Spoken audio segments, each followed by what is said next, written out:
मातु वाणी रूपेण भगवती रूपेण संसिता। अरे नमस्तस्ये नमस्तस्ये नमस्तस्ये नमस्तस्ये नमो नमः। शिव समान दाता नहीं,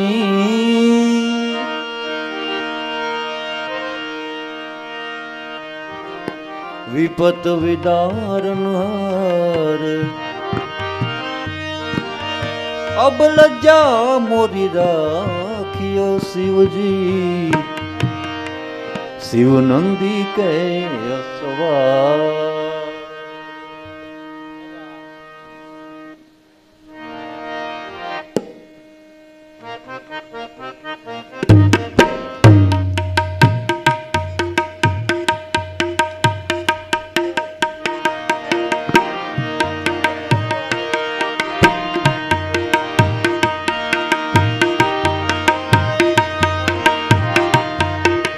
चंद्रमौली चंद्रशेखर है त्रिपुरारी, चंद्रमौली चंद्रशेखर है त्रिपुरारी।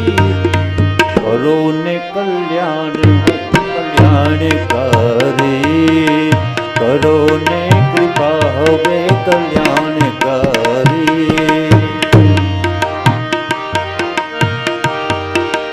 ओ शिव जी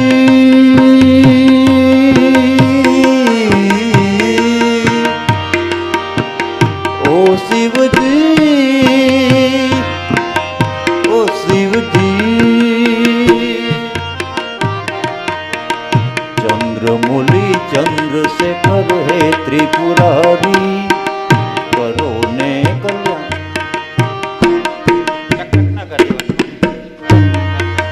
करो ने कृपा हवे कल्याणकारी।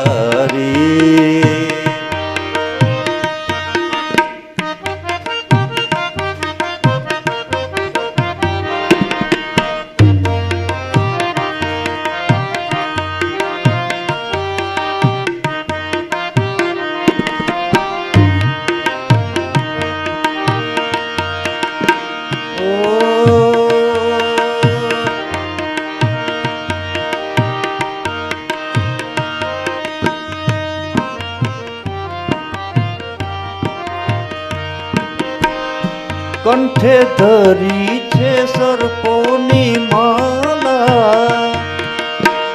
ए बाजे डमरू ने तांडव निराला।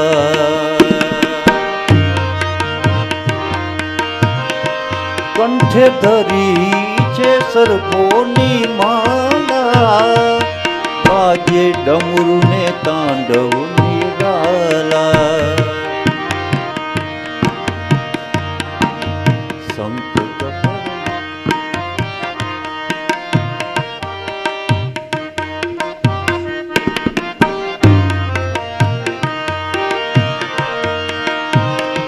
शंख खपरे व्यागांबर वाला, त्रिशूल रागी त्रिलोचन वाला। शोभी रही नंदी पे सवारी, शोभी रही नंदी पे सवारी। करो ने कृपा हवे कल्याणकारी, करो ने कृपा हवे कल्याणकारी। ओ शिव जी, ओ शिव जी, ओ शिव जी, ओ शिव जी।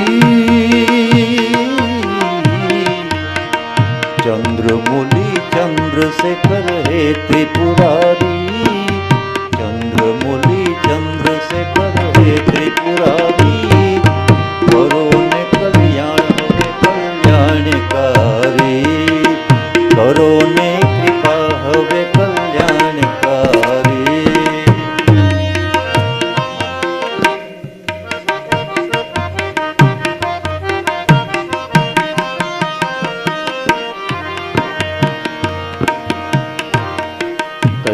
के निवासी नमो बार बार हूँ आयो शरण तिहारे प्रभु तार तार तू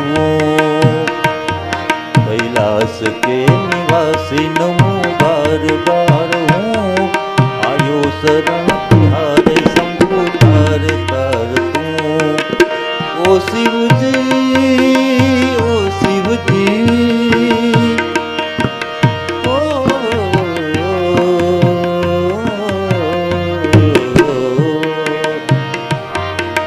चंद्रमौली चंद्रशेखर हे त्रिपुरारी करो ने कल्याणकारी करो ने कृपा हवे कल्याणकारी करो ने हवे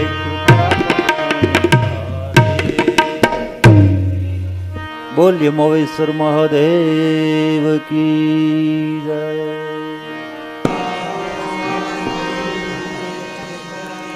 ओम ओम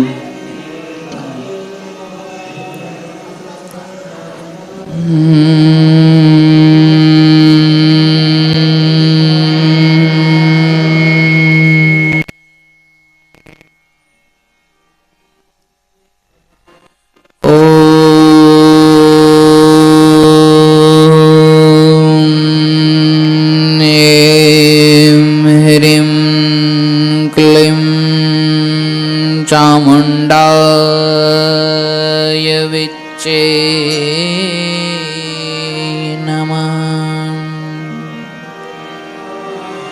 स्वस्ति श्री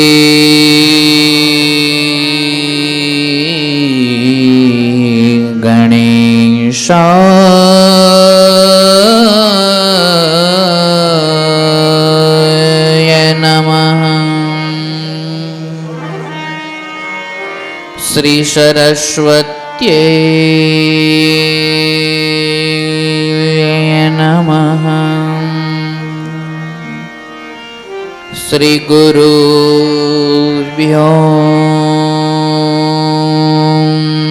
नमः। या श्री स्वयं सुकृतिनां भुवनेश्वरलक्ष्मी पापात्मनां कृतधियां हृदये सुबुद्धि श्रद्धा सतां कुलजन प्रभवस्य लज्जा तां त्वां नताः स्म परिपालय देवि विश्वम्। दुर्गे स्मृता हर्षि भीतं शेषजन्तो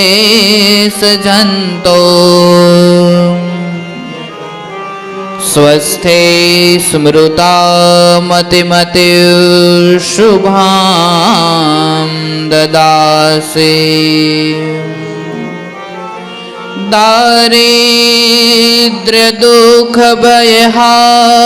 दारिद्र्यदुःखभयहारिणी का त्वदन्या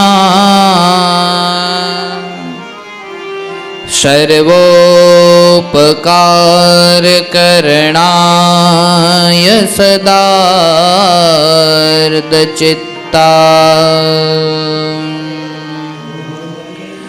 बोलिए श्री मोवेश्वर महादेव की जय। द्वारिकाधीश की जय। वाछरा दादानी कुलदेवी मात की जय। हरि ओम नमः पार्वती पते हर हर महादेव।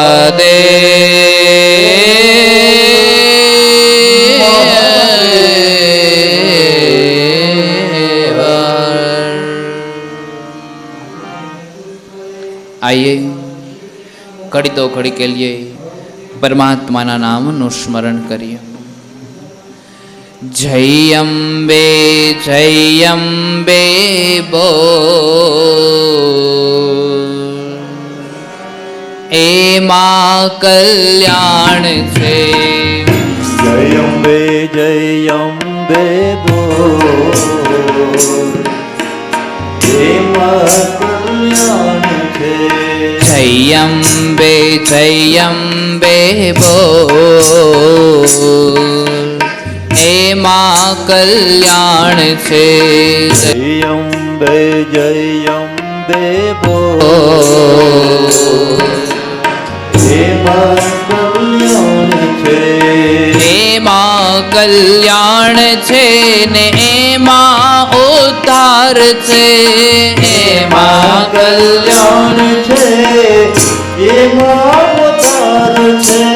हे माँ कल्याण छे ने हे माँ उद्धार छे। हे माँ कल्याण छे, हे माँ उद्धार छे। हे माँ कल्याण छे, हे माँ बेड़ो पार छे। हे माँ कल्याण छे, हे माँ बेड़ो पार छे। हे माँ कल्याण छे ने हे माँ बेड़ो पार छे। हे माँ कल्याण छे, हे माँ बेड़ो पार छे। हर सिद्धि बोल, हे माँ कल्याण छे। हर सिद्धि बोल, हे माँ कल्याण छे। हर सिद्धि बोल, हे माँ कल्याण छे। हर सिद्धि बोल, हे माँ कल्याण छे। जय अम्बे बोल, हे माँ कल्याण छे। जय अम्बे बोल, हे माँ कल्याण छे। जय अम्बे बोल, हे माँ कल्याण छे। जय अम्बे बोल, हे माँ कल्याण छे।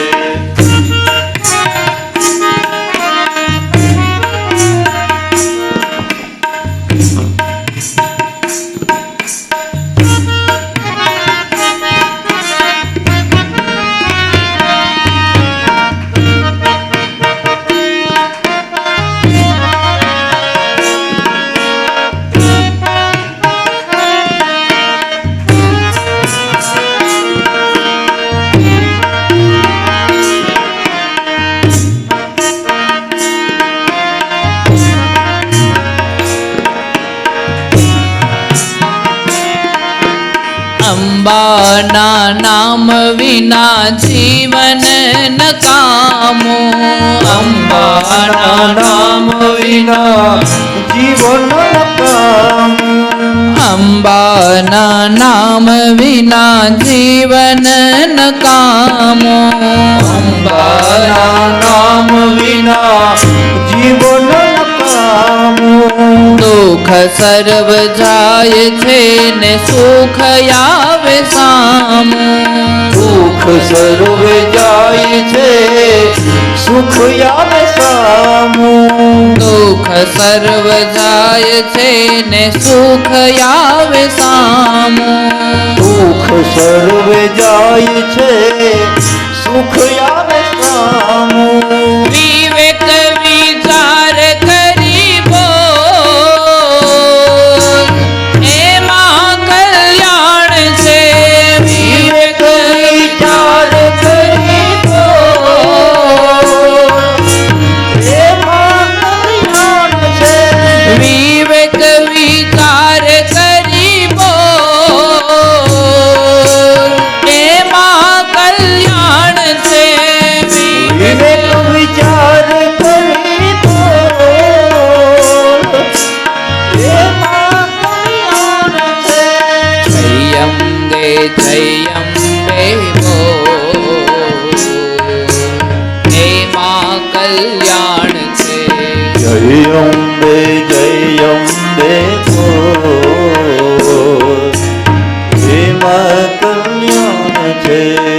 જય અંબે બોલ, હે માં કલ્યાણ છે. જય અંબે બોલ, હે માં કલ્યાણ છે. જય અંબે બોલ, હે માં કલ્યાણ છે. જય અંબે બોલ, હે માં કલ્યાણ છે. હે માં કલ્યાણ છે. હે માં કલ્યાણ છે. હે માં કલ્યાણ છે. હે માં કલ્યાણ છે. હે માં કલ્યાણ છે. હે માં કલ્યાણ છે. ઓમ સુંદરામ વરદામ ગૌરીમ સાયુધ્યાષ્ટ મહાભુજા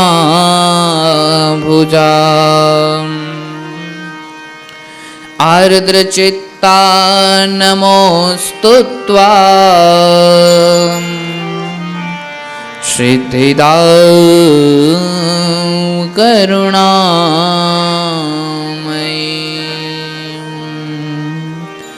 બોલીએ શ્રી મોવેશ્વર મહાદેવ કી. હરિઓમ નમઃ પાર્વતી પતયે. હર હર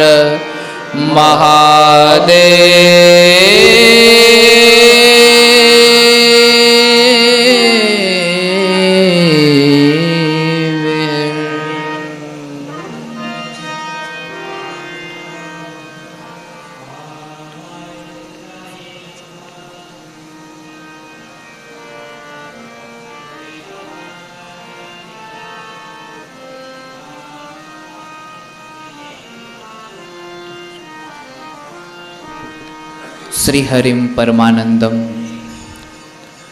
ઉપદિષ્ટારમીશ્વરમ વ્યાપકમ સર્વલોકાનામ કારણમ ત્વમ નમામ્યહમ.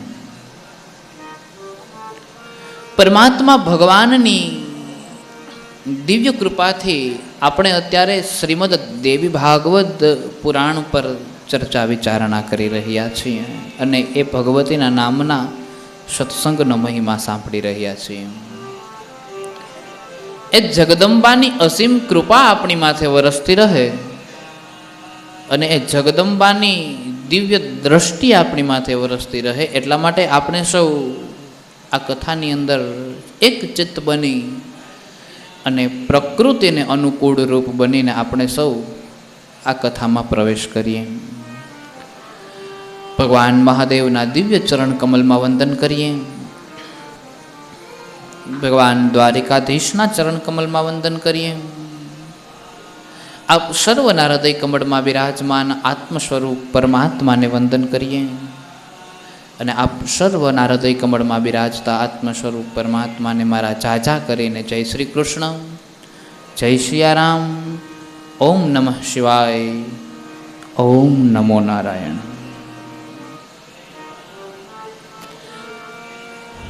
ગઈકાલની પવિત્ર કથા અને એક કથાની અંદર આપણે સૌએ જોયું, એ દિવ્ય ચરિત્રની અંદર આપણે સૌએ જોયું કે એક પિતા છે એ એના પુત્રને સંદેશાઓ આપે છે અને પિતાએ એના પુત્રને હંમેશા સારા સંદેશ આપવા જોઈએ.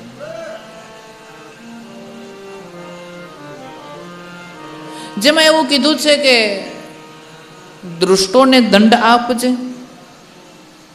પ્રજાનો પિતા થઈને પ્રજાઓ પર રાજ કરજે, ન્યાયપૂર્વક નીતિપૂર્વક ધન કમાજે, સ્વભાવ સારો રાખી જગદંબાને પ્રાર્થના કરજે અને મૂર્ખાઓને ભોજનથી વધારે દાન ના આપજે. કારણ કે મૂર્ખ માણસને ભોજનથી વધારે જ્યારે દાન મળે છે ત્યારે એ દાનનો એ સદુપયોગ નથી કરી શકતો, કારણ કે એની અંદર મૂર્ખાઈ છે.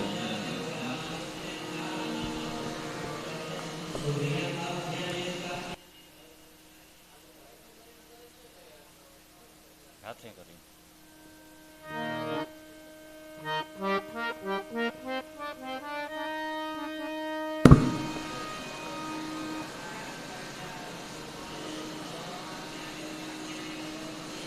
મૂર્ખોને જ્યારે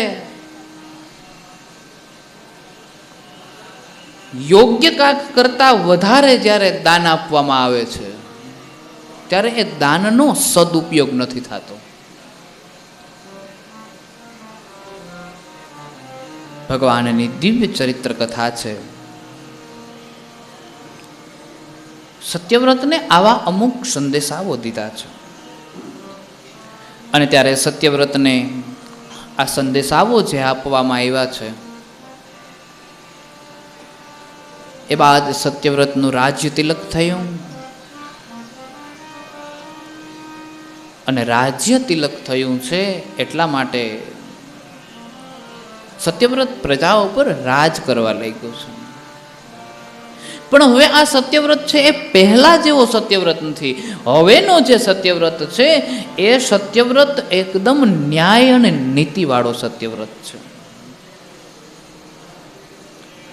હવે એની અંદર ધર્મ છુપાણો છે, હવે એની અંદર દયા છુપાણી છે અને એટલા માટે હવેનો જે સત્યવ્રત છે એ સત્યવ્રત ન્યાય નીતિથી પ્રજા ઉપર રાજ કરી રહ્યો છે.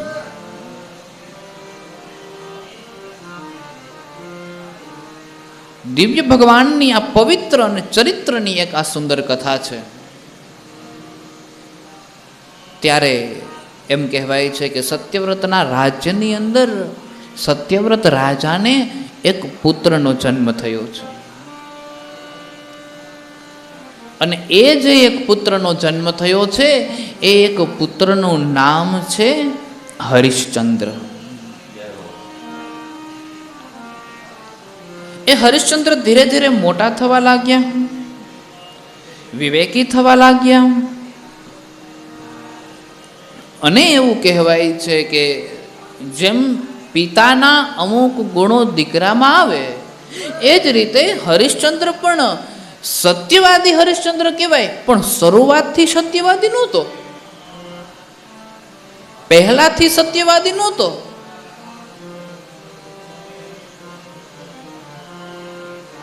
અને ત્યારે એવું કીધું છે કે એક સમયની વાત છે, સત્યવ્રત રાજા વૃદ્ધ થયો, ઘરડો થયો અને વૃદ્ધા અવસ્થાની અંદર એ સત્યવ્રત રાજાના મનની અંદર એવું થયું કે હવે મારે મારા રાજ્યનો ભાર મારા દીકરાના હાથમાં સોંપી દેવો જોઈએ અને મારે મારા દેહનો ઉદ્ધાર કરી લેવો જોઈએ. અને ત્યારે એ રાજ્યનો જે ભાર છે, રાજ્યનો ભાર એના સંતાન એટલે કે હરિશ્ચંદ્રના હાથમાં સોંપવા જાય છે અને પોતે પોતાના જીવનો ઉદ્ધાર કરવા માટે જાય છે. ત્યારે બને છે એવું ભગવાન કે એના મનની અંદર એક એવો વિચાર આવ્યો છે કે મારે મારા જીવનો ઉદ્ધાર તો કરવો છે, મારે મારા જીવને સ્વર્ગ સુધી તો પહોંચાડવું છે, પણ શરીરનો ત્યાગ નથી કરવો અને સદેહે સ્વર્ગની અંદર જવું છે. હવે એવા તો કોણ માણસ હોય કે જે આ શરીરને સાથે લઈને સ્વર્ગમાં જઈ શકે? એવું તો કોણ વ્યક્તિ હોય કે જે આ શરીરને છોડે પણ નહીં અને મૃત્યુ પામી જાય? એવું તો આ જગતમાં કોઈક હોય. પરંતુ એ સત્યવ્રત નામનો જે રાજા છે એ રાજા મનોમન વિચાર કરવા લાગ્યો અને રાજા છે મનોમન વિચાર કરી અને સત્યવ્રત નામનો જે રાજા છે એના મનમાં એવો વિચાર આવ્યો કે હું સાધનાથી આ વસ્તુ પ્રાપ્ત કરી શકીશ અને એને સાધના કરવાનો વિચાર આવ્યો છે.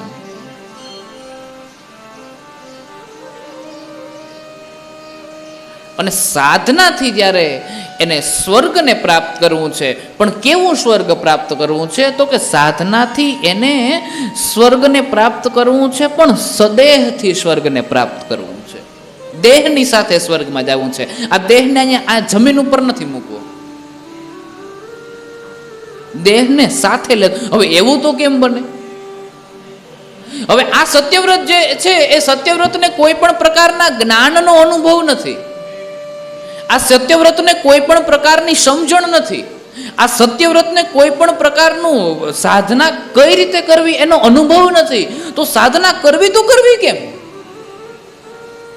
એટલે જેમ કીધું એ પ્રમાણે વશિષ્ઠ મુનિ છે, એ વશિષ્ઠ મુનિની પાસે ગયો.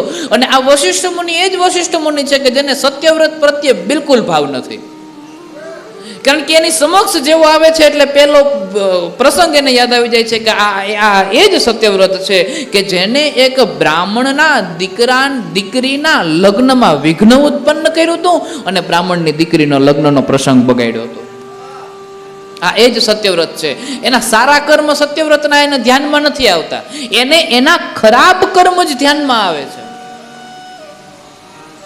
એને એના ખરાબ કર્મોની જ યાદી આવે છે, સારા કર્મ મગજમાં નથી આવતા. અને ત્યારે એવું કહેવાય છે કે એ જે સત્યવ્રત નામનો જે રાજા છે એ વશિષ્ઠ પાસે ગયો અને વશિષ્ઠ મુનિ પાસે જઈ અને વશિષ્ઠ મુનિને કીધું છે, મારે આ શરીરને સાથે લઈ અને સ્વર્ગમાં જવું છે અને એ સાધનાથી પ્રાપ્ત થઈ શકે છે. એ સાધનાથી પ્રાપ્ત થાય એટલે એ કઈ સાધના, એ સાધના વિશે તમે મને જણાવો. અને ત્યારે એવું કીધું છે, એ સાધના વિશે જ્યાં જણાવવાની વાત આવી છે ત્યાં સુંદર ભાવથી સુંદર ચિત્તથી આ કથાને વેદ વ્યાસજી આગળ વધારતા કહે છે કે વશિષ્ઠ મુનિને એક તો આમેય તે સત્યવ્રત ઉપર ક્રોધ હતો. એટલે વશિષ્ઠ મુનિ કીધું કે ભાઈ તું અહીંથી જવા દે ને બાપા, એવી કોઈ સાધના હોય જ નહીં, તું મારી સાધનામાં હું કામ ભંગ કરે છે. કારણ કે વશિષ્ઠને સત્યવ્રત દીઠો નતો ગમતો. આપણે દેશી ભાષામાં કહું તો વશિષ્ઠ મુનિને સત્યવ્રત જોઈએ પસંદ, બિલકુલ પસંદ નતો. અને એટલા માટે થઈ વશિષ્ઠ મુનિએ સત્યવ્રતને સ્પષ્ટ શબ્દોમાં કીધું કે તું ભાઈ જાતો હોય ને જવા દે, મારું લોહી પીમાં, મને ખબર નથી સાધના વગર સાધના તારામાં ક્યાં સાધના જેવું કઈ છે, એમ કહીને ધૂતકાર્યો છે.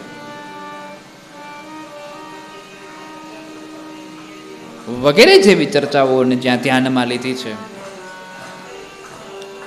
એ સત્યવ્રત નામનો જે ઋષિ છે, એ સત્યવ્રત નામનો ઋષિએ પછી મનોમન એવી વિચારધારાને ધારણ કરી છે કે હું મારા દીકરા હરિશ્ચંદ્ર રાજાને રાજા બનાવી દઉં અને પછી હું પાછો હતો ન્યા વયો જાઉં. ક્યાં? તો કે વિશ્વામિત્રના આશ્રમની અંદર.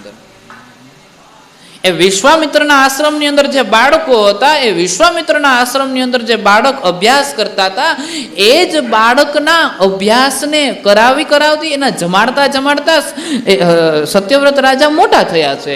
એટલે એને જૂની વાતો પાછી યાદ આવી. એટલે એને એમ થયું કે હું જ્યાં હતો ન્યા પાછો હોયો જાઉં.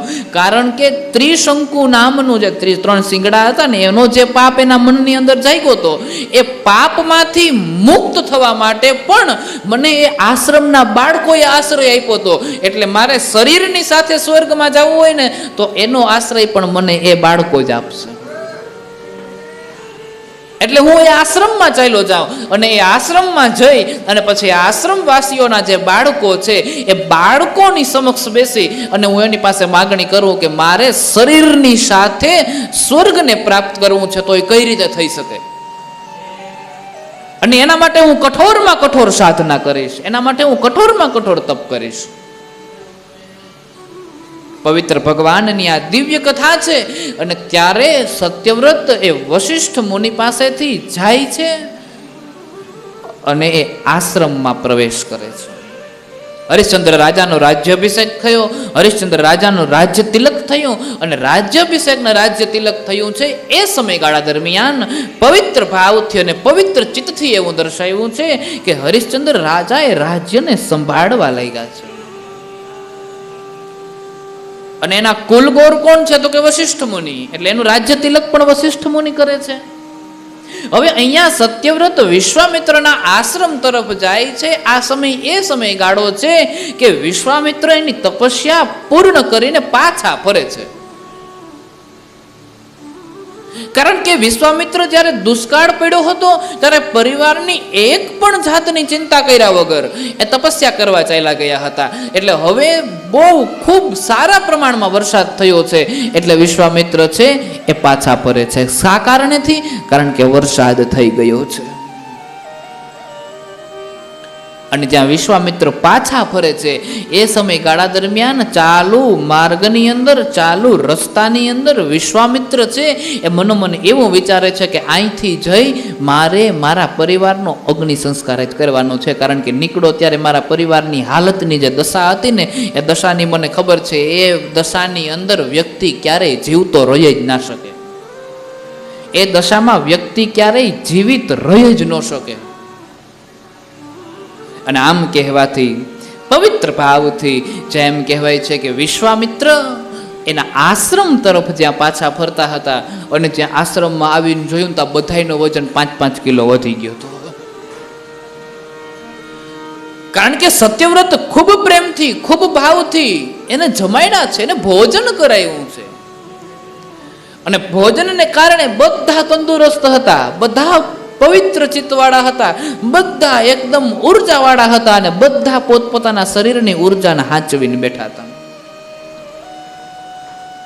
અને ત્યારે એવું કહેવાય છે ભગવાન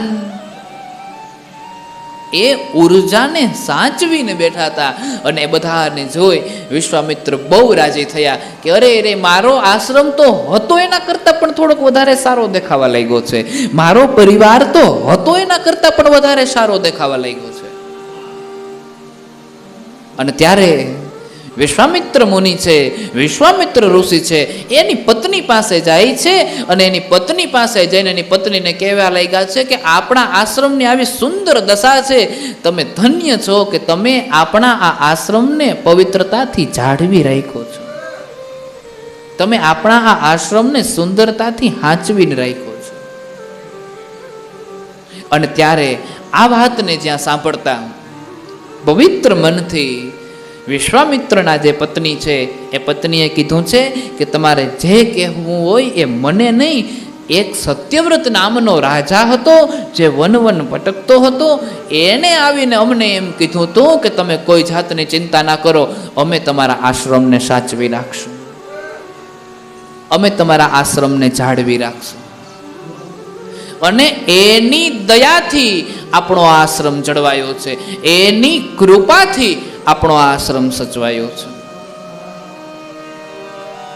અને ત્યારે આ વાતને સાંભળતા વિશ્વામિત્ર ઋષિ વિચારવા લાગ્યા છે કે એવો કોણ વ્યક્તિ છે કે જેને મારા આશ્રમને એટલી પવિત્રતાથી હાચવીને રાખ્યો, એવો કોણ વ્યક્તિ છે કે જેને મારા આ આશ્રમને આવી સુંદર રીતે સજાવીને રાખ્યો છે, એવો કોણ વ્યક્તિ છે કે જેને મારા આશ્રમના વિદ્યાર્થીઓને પવિત્ર મનથી અને પવિત્ર ચિત્તથી ભોજન કરાવ્યું છે. એ જે કોઈ પણ વ્યક્તિ હશે એ ઋષિ એ મનોમન એવી વિચારધારાઓને ધારણ કરે છે કે એ જે કોઈ પણ હશે મારી તપસ્યાનું બળ એને જ્યારે મને સમય મળશે ને ત્યારે હું એને દેવા માટે તૈયાર થઈ જઈશ. અને બરાબર એ જ સમયે સત્યવ્રત નામનો રાજા છે એ આશ્રમની અંદર પ્રવેશ કરે છે. અને આશ્રમની અંદર પ્રવેશ કરતા સત્યવ્રત નામનો જે રાજા છે એ વિશ્વામિત્રને મળે છે.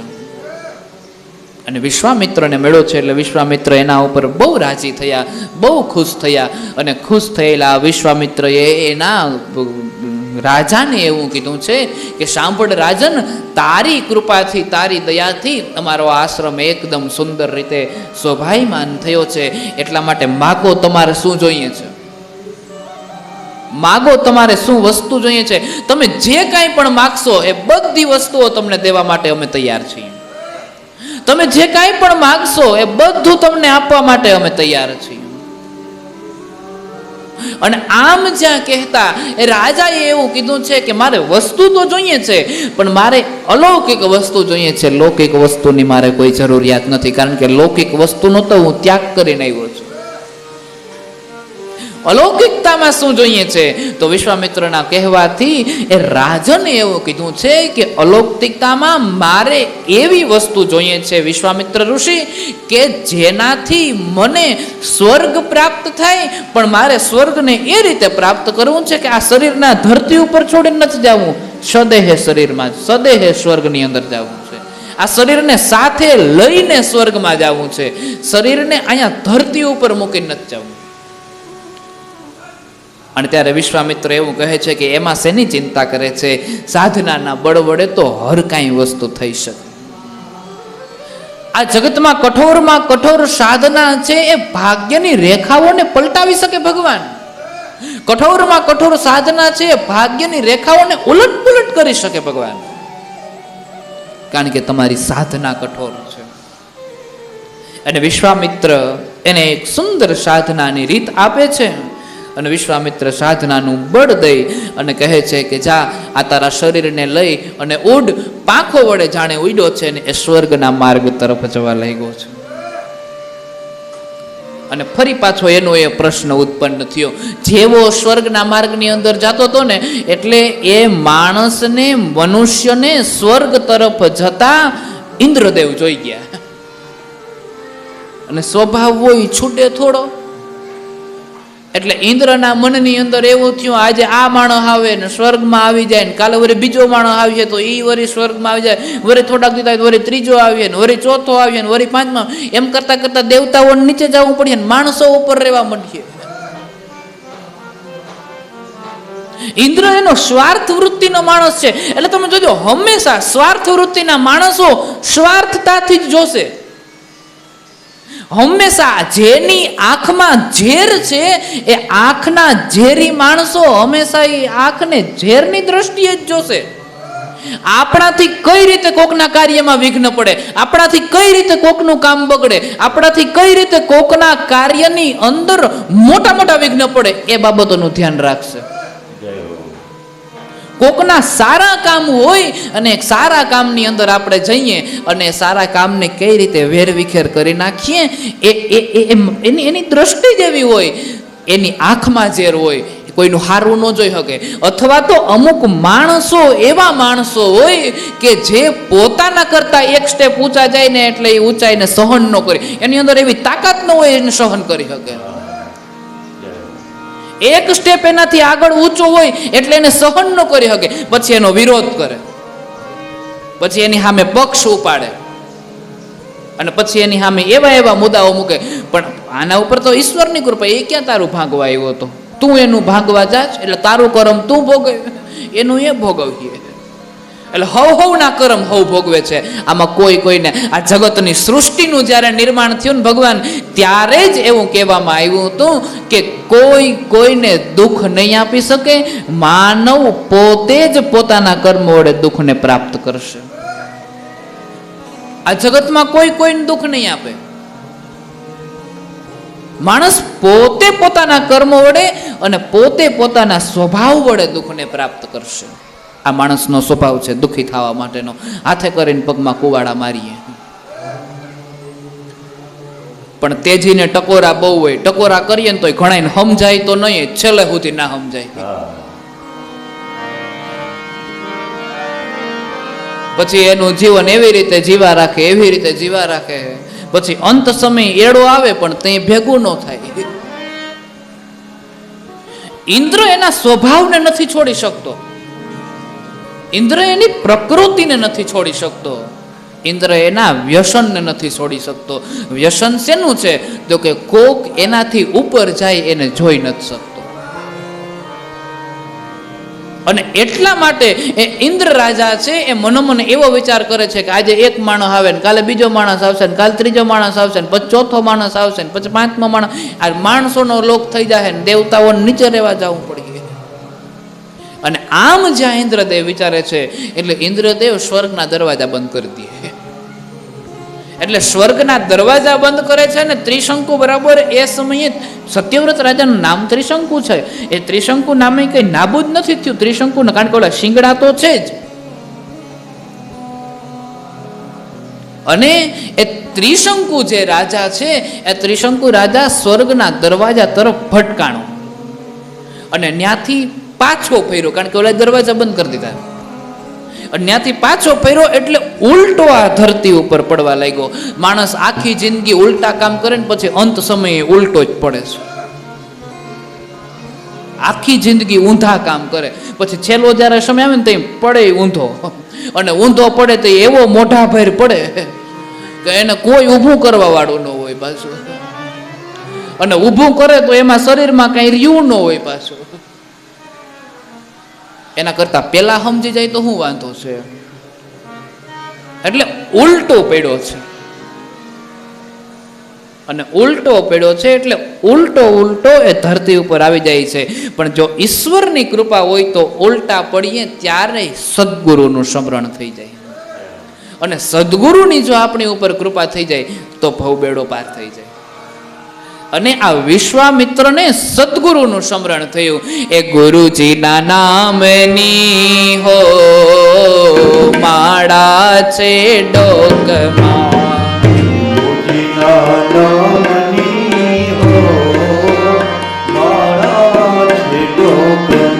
એ ગુરુજીના નામની હો માળા છે ડોકમાં.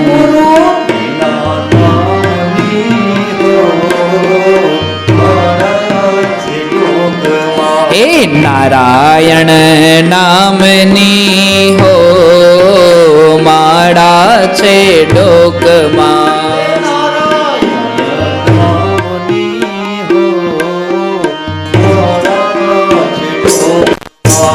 જૂઠું બોલાય નહીં, ખોટું લેવાય નહીં, જૂઠું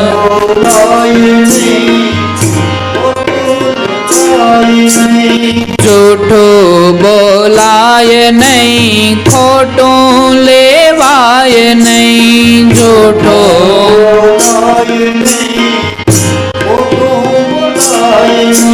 એ આવડું ચલાય નહીં હો માળા છે ડોકમાં, આવડું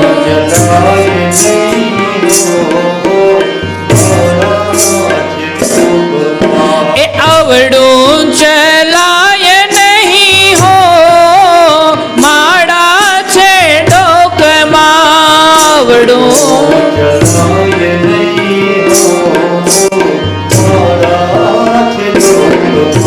એ ગુરુજીના નામની હો માળા છે ડોકમાં.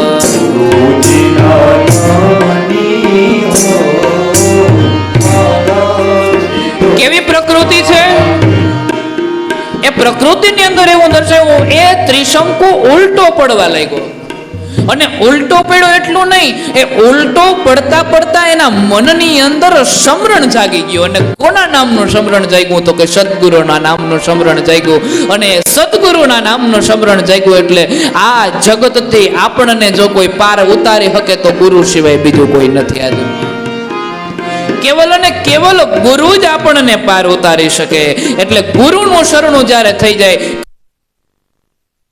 ક્રોધ કદી થાય નહીં, પરને નિંદાય નહીં, ક્રોધ કદી થાય નહીં, પરને નિંદાય નહીં, ક્રોધ કદી થાય નહીં, પરને નિંદાય નહીં, ક્રોધ કદી થાય નહીં, પરને નિંદાય નહીં, કોઈને દુભવાય નહીં હો માળા છે ડોકમાં,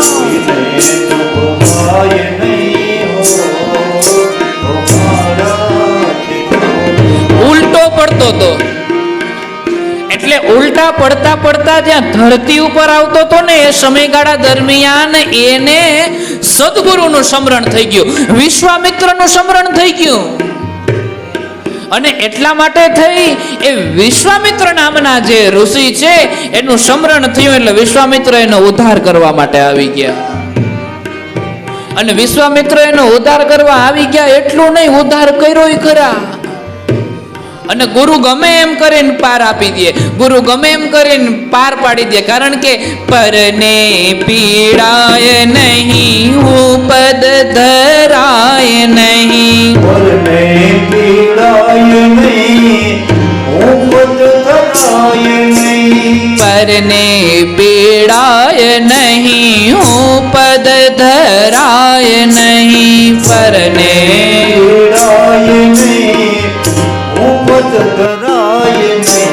પાપને પોસાય નહીં હો માળા છે ડોકમાં, પાપને પોસાય નહીં હો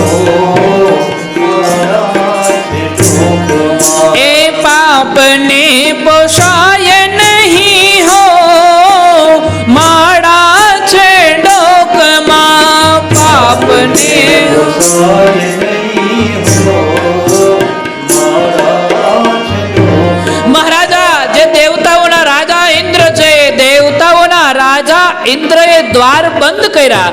બંધ કરતાની સાથે જ એ ત્રિશંકુ નામનો જે રાજા છે એ ત્યાંથી ઉલટો પડ્યો.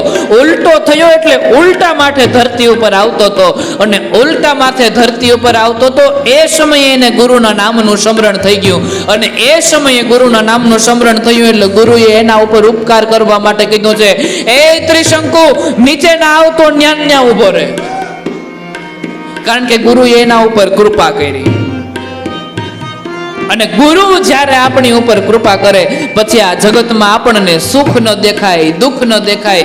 સુખ કદી છાય એ સુખમાં છલકાય નહીં, દુઃખમાં રડાય નહીં. સુખમાં છલકાય નહીં, દુઃખમાં રડાય નહીં. સુખમાં છલકાય નહીં, દુઃખમાં રડાય નહીં. સુખમાં છલકાય નહીં, દુઃખમાં રડાય નહીં. ભક્તિ ભૂલાય નહીં હો, માડા છે ડોકમાં. ભક્તિ ભૂલાય નહીં હો, મારા ચરણોમાં. એ ગુરુજીના નામની હો, માળા છે ડોકમાં. ગુરુજીના નામની હો, માળા છે ડોકમાં. એ નારાયણના નામની હો, માળા છે ડોકમાં. નારાયણના નામની હો, માળા છે ડોકમાં. સદગુરુનું સ્મરણ થયું. અને સદગુરુનું સ્મરણ થયું એટલા માટે થઈને વિશ્વામિત્ર ઋષિએ એવું કીધું કે એ ત્રિશંકુ ન્યા જ ઉભો રહે, આગળ નો આવતો. એટલે ત્રિશંકુ ત્યાં ઉભો રહ્યો, જરાય આગળ નો આવ્યો. અને જરાય આગળ નો આવ્યો એટલું નહીં, એને એવું કીધું કે તું પાછો વયો જા. તો કે ઇન્દ્ર દેવતા મને ત્યાં જવા ના પડે, દરવાજા બંધ કરી દે છે.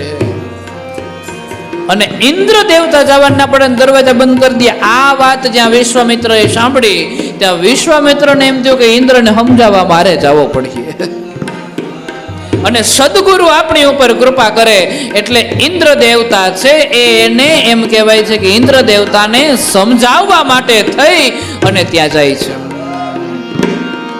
બોલો બદલાય નહીં, ટેકને તજાય નહીં. બોલો બદલાય નહીં, એકને જાય નહીં. બોલું બદલાય નહીં, ટેકને ત્યજાય નહીં. બોલો બદલાય નહીં, એકને જાય નહીં. બાનું લજવાય નહીં હો, માળા છે ડોકમાં. બાનું બદલાય નહીં હો, મારા છે ડોકમાં. એ બાનું લજવાય નહીં હો, માળા છે ડોકમાં. બાનું લજવાય નહીં હો, મારા છે ડોકમાં. આમ જ્યાં ઇન્દ્ર તરફ જવા ગયા, વિશ્વામિત્રએ ઇન્દ્રને જઈને એવું કીધું કે ઇન્દ્ર તું આને ખોટો રોકે છે, એને તું સ્વર્ગમાં આવતા રોક નહીં, નહીતર હું મારા તપના પ્રભાવ વડે હું તારા કરતા પણ સુંદર મજાનું બીજું સ્વર્ગ બનાવીશ. અને ધ્યાન રાખજે પછી તારા પાર્ટિસિપેટ દેવતાઓ બધા મારા સ્વર્ગમાં આવતી રહે, કારણ કે દેવતાઓ ભોગના ભૂખા છે. એટલે તારા સ્વર્ગમાં જેટલા જેટલા દેવતાઓ રહે છે એ બધા દેવતા મારા બનાવેલા સારા સ્વર્ગ ઉપર આવી જશે. એટલે હે ઇન્દ્ર રાજા, તું આને સ્વર્ગમાં આવતા રોકમાં. અને ત્યારે ઇન્દ્ર રાજા છે એને ખોટું બોલે, કારણ કે મોટો માણસ છે, પોતાના સ્વ બચાવ માટે કંઈક તો કરે ને. એટલે ઇન્દ્ર રાજા એવું કીધું કે વિશ્વામિત્ર ઋષિ સાંભળો, મેં એને અહીંયા આવતા રોક્યા નથી, મેં તો એને એવું કીધું હતું કે આ લુગડા સ્વર્ગમાં નો હાલે, લુગડા બદલાવીએ. મેં એને કપડાં બદલાવા જવાનું કીધું હતું, મેં ના રોક્યો નથી. હરિહરાનંદ કહે સત્યને ચુકાય નહીં. હરિહર આનંદ કહે સત્યને ચુકાય નહીં. હરિહરાનંદ કહે સત્યને ચુકાય નહીં. હરિહર આનંદજી કહે સત્ય ચુકાય નહીં. નારાયણ વિસરાય નહીં હો, માળા છે ડોકમાં. નારાયણ વિસરાય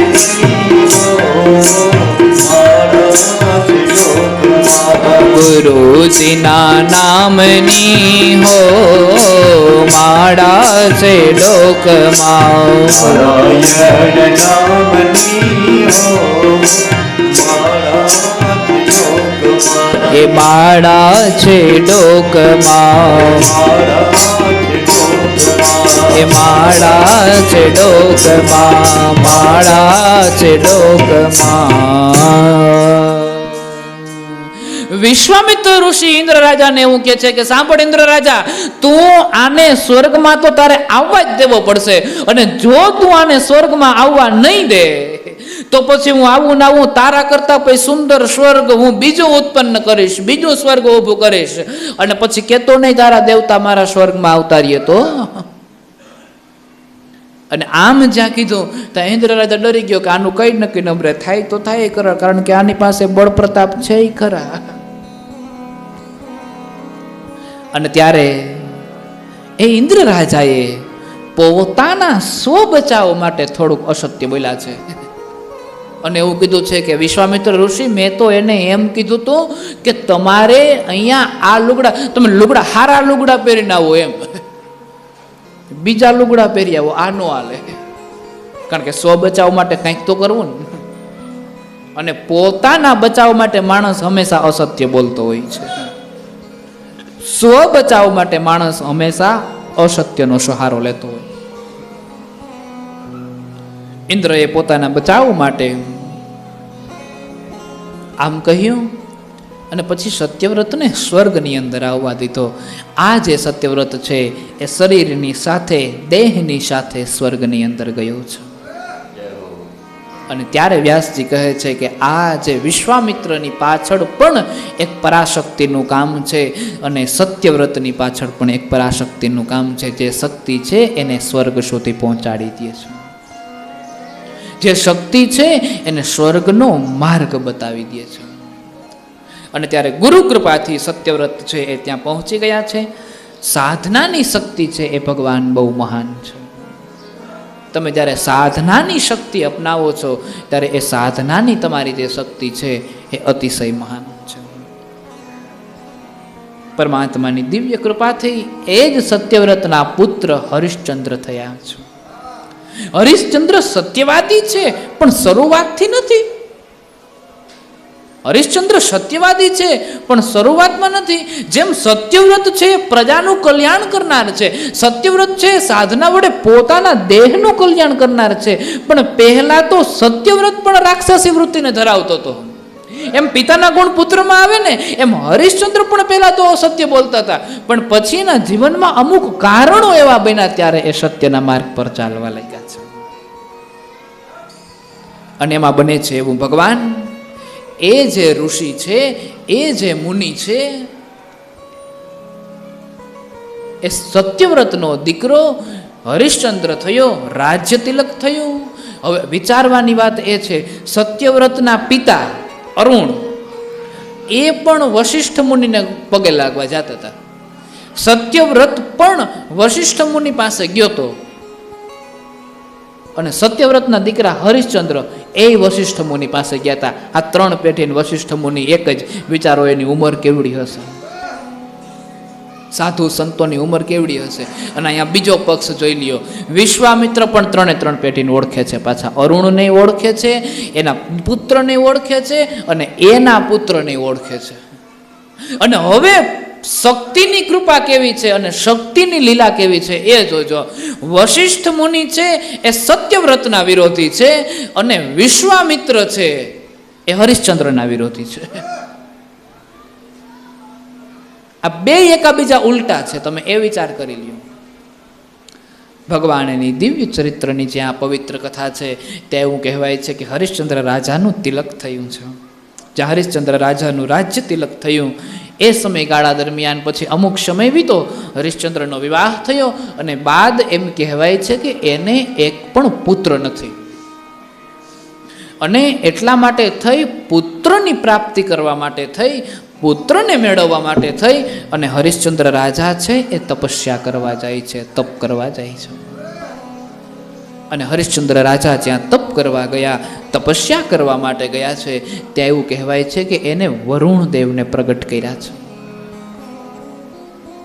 એ વરુણ દેવ જ્યાં પ્રગટ થયા છે અને ત્યારે વરુણ દેવને પ્રગટ કરીને હરિશ્ચંદ્ર રાજાએ એવું કીધું છે કે આપ મને પુત્ર આપો અને એ જે પુત્ર તમે મને અર્પણ કરશો એ પુત્રને અમુક સમય પછી યજ્ઞ કરીને હું તમને પાછો સોંપી દઈશ. એટલે જગત મને એમ ન કહે કે આ વાંજીઓ છે,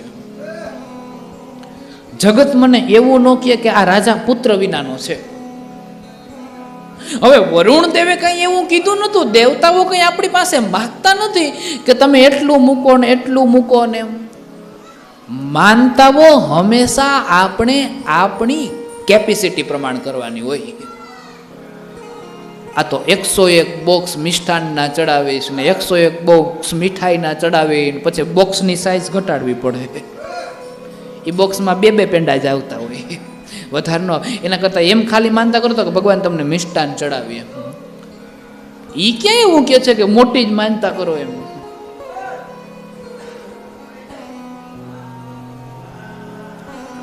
એટલે માનતા કરતા પહેલા પણ આપણે થોડોક વિચાર કરવો પડે. સમજી સમજીને માનતાઓ કરાય, સમજ્યા વિચાર્યા વગર બસ તૂટી પડીએ છીએ. આમ કરી દઈ તો આમ કરીને, આમ કરી દઈ તો આમ કરીને, એમનેમ કરી તો વાંધો શું છે. કલ્પના વગર આપણે માનતા કે ભગવાન તમે મારું આ કામ કરી દો ને તો તમારે આંગણે 1000 દીવા કરી, પછી દીવામાં ઘી નો નાખે, ખાલી બોડીને એમને મૂકી દે. એના કરતા એક દીવો કરીને ખાલી 2 ચમચી ઘી નાખે તો થોડીક વાર હાલે. આ ઓલો તો ધુવાડો થાય, ઓલા કોળિયા કારા કર્યા ને પછી ઓલો પૂજારી બિચારો આખો દી ઘયા રાખે, એક દીએ તો કોળિયા ઘહાઈને સાફ થાય. એના કરતા એક હારો દીવો કરો તો શું વાંધો છે એમ. આ તો ખોટું, આખા મંદિરમાં ધુવાડો ઈ કોળિયા કારા થાય ને મંદિર કારું થાય. અને ઓલો અંદર જે બેઠો આમ તા લાગતો એ બધી વસ્તુ જુદી, પછી તો અભિષેક જ કરવા પડે ને. માનતાઓ વિચારીને થાય. દેવતાઓ ક્યારેય આપણને એમ નથી કહેતા કે હું તમારું આ કામ કરી દઉં ને એના બદલામાં તમે મને એટલું કરજો, હું તમારું આ કરી દઉં તને તમે મને એના બદલામાં એટલું આપજો કે આમ કરીને દેજો. દેવતાઓએ ક્યારેય એવું નથી કીધું. આ તો આપણે છીએ કે માણસ થઈને તેને એમ કહી ભગવાન તું આમ કરી દે ને તો આમ કરી.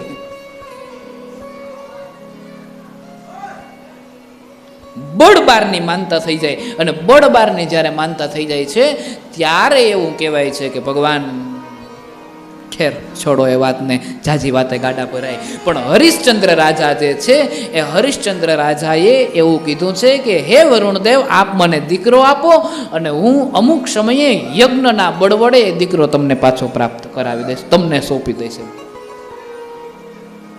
હરિશ્ચંદ્ર રાજાએ કૃપા, નહીતર વરુણ દેવતાએ માગ્યું નહોતું કે હું તને દીકરો આપું પણ તારે થોડાક સમય પછી મને પાછો આપી દેવું પડે, એવું દેવતાએ નહોતું કીધું. પણ આની સામે આલીને એવું કીધું હતું. એમ ભગવાનને લાલચા દેખાડી હતી. મોટા માણસોને આવી આદતો હોય. સાધુ સંતોના શરણોમાં જાય અને સાધુ સંતોના શરણોમાં જઈને પછી સાધુને ચરણે જઈને એવું કહે તમારે કાંઈ ઘટે તો મારી પાસે વયા આવજો, કાંઈ બોલતા નહીં, મૂંઝાતા નહીં ક્યાંય. આ અહંકાર છે કે મારી પાસે બધુંય છે અને હું અહીં દર્શાવવા આવ્યો છું. સાધુના ચરણમાં હંમેશની માટે વિનમ્ર ભાવથી બેસવાનું હોય. અને અમારા લાયક કંઈ કાર્ય હોય તો કહેજો, અમારા જેવી કંઈ સેવા હોય તો કહેજો, અમે નાના મોટા કર્મ કરીએ છીએ અને જો અમારાથી થશે ને ઈશ્વર કરાવશે ને તો કરશું, એમ વિનમ્ર ભાવે પ્રગટ થવાનું તો વધે. આ તો તમે ક્યાંય મૂંઝાતા નહીં, અમે બેઠા છીએ ને. એટલે એનો મતલબ એ થયો કે અમે દેખાડવા આવ્યા કે અમારી પાસે છે, તમે ઉપાધિ ના કરતા એમ. અને તમને નહીં દઈ અમે જ રાખ્યું. પાછા ફોન કરીએ કે અમારે ઘટ્યું હતા કે એ તો ઓહો એ તો એ કે હમણાં મેં ઓલા મકાન બનાવવાની એમાં કડિયાને દઈ દીધા. ને કડિયો એ પાછો એવો હતી થોડાક દી તો દેખાય નહીં, એક ડંગણું મૂકીને જાય એ જાય પાછો કેટલાય દી સુધી ન આવે.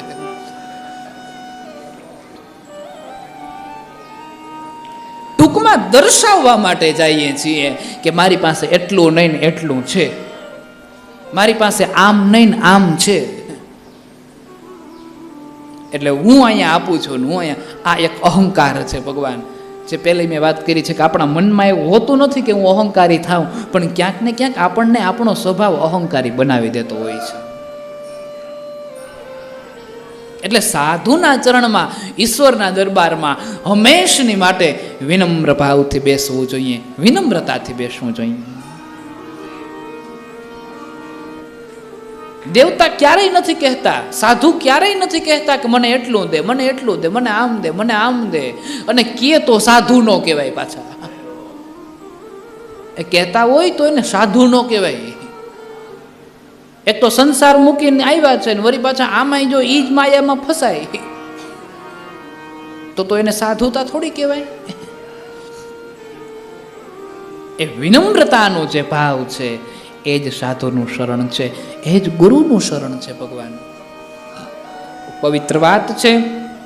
હરિશ્ચંદ્ર રાજાએ વરુણદેવને એવું કીધું છે કે અમુક સમય થશે પછી હું દીકરો તમને આપી દઈશ, જેથી કરીને આ સમાજમાં મને કોઈ દીકરા વિનાનો ન કહે. આવી જ્યાં ચર્ચા થઈ છે અને હરિશ્ચંદ્ર રાજાને ઘેર દીકરો થયો. હરિશ્ચંદ્ર રાજાને ઘેર જ્યાં દીકરો થયો, દીકરો થતાની સાથે જ તુરંત વરુણદેવ પ્રગટ થયા અને તુરંત વરુણદેવે કીધું કે તારી શરત મુજબ તને દીકરો થઈ ગયો, હવે દીકરો મને સોંપી દે. એટલે ક્યાંક ને ક્યાંક હરિશ્ચંદ્ર રાજાને પુત્રપાતીનો મોહ છે, એટલે પુત્રપાતીનો મોહ એને દીકરાને છોડવા નથી દેતા. આ કથા બહુ ઓછા વ્યક્તિઓને ખબર હોય એટલે આ વિસ્તારથી કરીએ. પછી આગળની કથા છે એ બહુ બધા પ્રસિદ્ધ કથા છે એટલે ખબર હોય. દેવી ભાગવતની અંદર હરિશ્ચંદ્ર રાજાની કથા બે જગ્યાએ આપી છે, પણ સરળ રીતે એક લાઈનમાં લઈએ તો સમજાઈ જાય એટલે આપણે એક સાથે લીધી છે. કારણ કે સમજાય તો જ શાસ્ત્રને વાંચવાનું મહત્વ, સમજાય તો જ શાસ્ત્રને સાંભળવાનું મહત્વ ભગવાન. બાકી તો એનો અર્થ વળી શું છે? બાકી જેમ કીધું એ પ્રમાણે ઊભા થાય ત્યાં હાડીને છેડા ખખેરી નાખીએ, જો બાપુ જે છે એ બધું અહીંયા જ પડ્યું, કાંઈ લઈને નથી જતા. એમ નહીં, કાંઈક કાનમાં ઉતરવું જોઈએ અને એમાંથી કાંઈક હૃદયમાં ઉતરવું જોઈએ, એમાંથી કાંઈક જીવમાં ઉતરવું જોઈએ ને તો આ જીવનું કલ્યાણ થઈ જાય છે ભગવાન, તો આ જીવનો ઉદ્ધાર થઈ જાય છે ભગવાન. વાર્તા કાંઈક એવી છે કે વરુણદેવને એવું કીધું છે હરિશ્ચંદ્ર રાજાએ કે હજી તો એનો જન્મ થયો છે, થોડોક નામકરણ થવા દ્યો, થોડાક દિવસો વીતવા દ્યો, પછી લઈ જાયજો. હું ક્યાં ના પાડું છું નથી દેવો એમ. છેલ્લે સુધી ના તો પાડી જ નહીં હો. પાછી ઘણા માણસો આપણને એમ જ કહેતા હોય કે કાલ લઈ જાય ને પરમદી લઈ જાય ને, આપણા પૈસાની ને આપણે ઉઘરાણી કરીએ ને આપણે લાચારી ભોગવવાની. પાછી કાલે દઈશ ને 2 દી પછી દઈ ને 4 દી પછી લઈ જાય, તમે તારા ઘરમાં જ પડ્યા પણ હું બહાર છું. હવે પાછો હોય પોતે નવેરામ પાછળ ઉભો હોય, 2 દી પછી લઈ જાય છે ને 4 દી પછી લઈ જાય છે ને 5 દી પછી લઈ જાય છે ને એમ હરિશ્ચંદ્ર રાજા એક પછી એક બાના બતાવે છે. પેલા એવું કીધું કે એકાદ નામકરણ થઈ જવા દો, થોડાક દિવસોમાં રાયની સાથે વીતવા દો, પછી તમે લઈ જઈજો. અમુક દિવસો વીતા, નામકરણ પડ્યું છે અને નામ રાખવામાં આવ્યું છે રોહિત. અને આપણા મોલું છે ને, ઓળી ઘોડી પીપળ પાન ફઈએ પાડ્યું રોહિત નામ. નામકરણ એક સંસ્કાર છે ભગવાન. એ નામકરણ સંસ્કારની ખાલી 5-10 મિનિટ કે 15 મિનિટની વિધિ હોય છે, એ વિધિ કરવી જોઈએ. ફૂઈ તો ઠીક છે, રિહાવું હોય તો રિહાય ન કર. અમુક ફૂઈ રિહાઈ જાય છે, નામ પાડવા ના આવે. બોલો, એમાં ઘણાના નામ ગગા રહી ગયા, આખી જિંદગી ગગો કહીને બોલાવે બધાય. 60 વર્ષે એ ગગા ભાઈ એમ કહેતા હોય. બોલો, અને આપણે પૂછીએ તમારું નામ તા કે ફૂઈ રે વાંધો હતો ને, પણ ત્યાં રાખી લીધું તને વાંધો શું હતો પાછો એમ. ઓળી ઘોડી પીપળ પાન આ બધી પ્રકૃતિઓ છે. અને નામ આપણામાં જે 16 સંસ્કારો દર્શાવ્યા છે એ સંસ્કારોમાં નામકરણ વિધિ પણ એક સંસ્કાર છે ભગવાનનું. અને એ આપણા ઋષિઓ જાણે છે કે આ બાળકો એકદમ નાના નાના છે એટલે મોટા મોટા યજ્ઞની અંદર આખો દિવસ ન બેસી શકે, અને એટલા માટે થઈ એ વિધિને 15 મિનિટ કે 20 મિનિટ માટે જ દર્શાવી છે. એ વિધિને 15 મિનિટ માટે કે 25 મિનિટ માટે જ દર્શાવી છે કે જેથી કરીને બાળકના શરીરને નુકસાન ન થાય અને નામકરણના સંસ્કારો પણ થઈ જાય, જેનાથી એની અંદર વેદોના મંત્ર પડે. ભગવાન બ્રાહ્મણો દ્વારા જે મંત્ર બોલાવવામાં આવતા હોય છે અને મંત્ર જ્યારે એના કાનમાં સ્પર્શ થાય છે એ વેદની થોડોક નજીક જાય છે. આવી પવિત્ર ચર્ચાઓ છે. મન પ્રસન્ન થયું. નામકરણ પડ્યું છે. રોહિત નામ રાખવામાં આવ્યું. જેવું રોહિત એટલે વરુણ દેવતા ધ્યાન રાખીને જ બેઠા હતા. જેવું રોહિત નામ પડ્યું એટલે પરબારા વરુણ દેવતા પ્રગટ થયા. એ કે હવે લાવ. એટલે હરિશ્ચંદ્ર રાજા કે હજી તો નામ પડ્યું, થોડોક મોટો થવા દો, એકાદ દાંત આવે, દાઢ આવે, પછી મોકલીએ એમ. જેમ બાપાને દીકરાને હોસ્ટેલમાં મોકલવાની વધારે ઉતાવળ હોય, માં એક વર્ષ જાળવી જાય, 1 વર્ષ જાળવી જાય. દીકરાઓને સારી રીતે ભણાવતા ના હોય ને તો માં જ ના ભણે. બાકી બાપા તો એમ કે આ જાય તો સારું, આને સાચો, આના ઉપાડા બહુ છે. પણ માં એની મમતાને નથી મૂકી શકતી, અને એની મમતાને કારણે સંતાન, હંમેશા યાદ રાખવું, સંતાન બગડે છે તો એની પાછળનું કારણ ક્યાંક ને ક્યાંક માતા પિતાને લાડ પણ છે. જ્યારે પ્રથમ બાળકને લાડ કરાય, કારણ કે આપણા બાળકને આપણે લાડ ન કરીએ તો કોણ લાડ કરે? પણ બાળક 5 વર્ષનું હોય ને ત્યાં સુધી લાડ સારા લાગે. 5 વર્ષ પછી બાળક જ્યારે ખોટી જીદ કરે છે ને ત્યારે બાળકને કહી દેવાય કે હવે આ તારી ખોટી જીદ છે, હવે સહન નહીં થાય, હવે યોગ્યતા નથી, તને આપવામાં આવશે પણ તારી મરજી પ્રમાણે નહીં, અમારી મરજી પ્રમાણે. 5 વર્ષથી ઉપરનું જ્યારે બાળક થાય છે ને પછી એમાં ધીમે ધીમે સમજણ આવવા લાગે છે, અને એ સમજણ આવવા લાગે છે પછી એને સમજાઈ જાય છે કે મા બાપ પાસે આવી જીદ કરશું તો પૂરી કરશે. એટલે બાળક પાસે જીદ થાય, પણ કેવી જીદ થાય? તો કે 5 વર્ષ સુધી બાળકને કોઈ પણ પ્રકારના લાડ કરે. જ્યારે બાળક 5 વર્ષથી મોટી ઉંમરનો થાય છે ને પછી એના હરેક પ્રકારની જીદને પૂરી કરવામાં નથી આવતી ભગવાન. અને જો કરો છો તો એ સંતાન બગડે છે, અને બગડે છે અને પછી આપણે જ માથે હાથ મૂકવાનો વારો આવે છે. એટલે હરેક, કારણ કે એ તો બાળક છે, એને થોડી ખબર પડવાની કે આ સાચું છે કે આ ખોટું છે, આ સત્ય છે કે આ અસત્ય છે. ખબર આપણને હોય. આપણને ખબર છે કે આપણા સંતાનને કેટલી માત્રામાં યોગ્ય છે. જ્યારે બાળકને ખબર ન પડતી હોય કે મારે કેટલું ખાવું જોઈએ અને વધારે ખાઈ લઈશ તો મારા શરીરને તકલીફ પડશે, એવી બાળકને ખબર ન. ઘણા બાળકોને ખાવામાં ભાન ન પડતી હોય. ખાવા બેસે એટલે ખાધા કરે પછી પેટના રોગ થાય. પણ માને ખબર હોય કે આને એક જ રોટલીની કેપેસિટી છે, એનાથી વધારે ખાશે ને તો એ બીમાર પડશે. માતાને ખબર હોય કે આને તળેલું ખાવાની મનાઈ છે, જો તળેલું ખાશે તો ગેસ થશે, ગાંઠિયા ખાશે તો ગેસ થશે. એ માને ખબર છે, એટલે માં એના સંતાનને વસ્તુ નથી ખાવા દેતી. એમ આપણા બાળકને પોપલાવીને આપણે જ્યારે જીવાડીએ છીએ ભગવાન, ત્યારે આપણે બાળક મજબૂત બનવાને બદલે આપણું બાળક નબળું બની જાય છે. કૌરવો રાજમહેલમાં મોટા થયા અને પાંડવો વનમાં મોટા થયા. બળવાન પાંડવો કે કૌરવો? મનથી પણ પાંડવો બળવાન છે અને શરીરથી પણ પાંડવો બળવાન છે. કારણ કે મનથી પણ એ પરિસ્થિતિને જાણે છે કે કઈ પરિસ્થિતિમાં કઈ રીતે જીવવું, એટલે હરેક પ્રકારની પરિસ્થિતિઓને અનુકૂળ બની જાય છે. અને જ્યારે આન્ય રાજભોગને જ ભોગવા છે, અત્યારે ખાધેલ પીધેલ માતા પિતાના કોમળ સંતાનો, જરાય કેપેસિટી ન હોય બાળકની અત્યારે.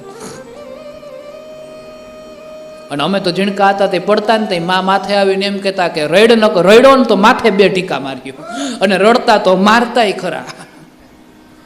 ધન્ય છે એ વાહા કે જેને માના ધૂંબા ખાતા હોય. એટલે બાળકનું ભવિષ્ય કેવું હોય એ હંમેશા માતા પિતાના હાથમાં હોય છે. હરિશ્ચંદ્ર રાજા છે એ ના પાડી દે છે, હજુ તો નામકરણ આપ્યું છે ને, એકાદ દાંત આવવા દો ને, એકાદ દાઢ આવવા દો. વરુણદેવ વરી પાછા વયા ગયા. વળી અમુક સમય ગયો છે, થોડાક દાંત આવ્યા ને બાળક મોટું થયું ને હાલતા શીખ્યું ને બોલતા શીખ્યું ને વળી પાછા વરુણદેવ આવ્યા. અને વળી પાછા વરુણદેવ આવ્યા છે એટલે વળી પાછા વરુણદેવ આવીને, અરે વરુણદેવ, અમારે તો બાળકને આપી જ દેવું છે ને તમારે શું ઉતાવળ છે? એને ભણવા મોકલીએ ને થોડોક સમજદાર થાય ને જો ભણી ગણી લે તો પછી તમને સોંપી દઈએ. ટૂંકમાં હરિશ્ચંદ્ર રાજા છે એ રાજા મનોમન એવો વિચાર કરે છે કે રોહિત થોડોક મોટો થઈ જાય, થોડોક સમજદાર થઈ જાય, થોડોક સમજણવાળો થઈ જાય, અને સમજણવાળો અને સમજદાર થઈ જાય ને જો રાજ્ય મૂકીને ભાગી જાય તો મારે વરુણદેવને નાય ન પાડવી પડે. અને જેવી રીતે અહીંયા સુખી તો છે ને, પૃથ્વી ઉપર તો છે ને. એ હરિશ્ચંદ્રના મનની અંદર એવો ભાવ છે. એટલે મારે વરુણદેવને ના પણ ન પાડવી પડે, અને પેલો ભાગી જાય તો પૃથ્વી ઉપર પણ રહી જાય.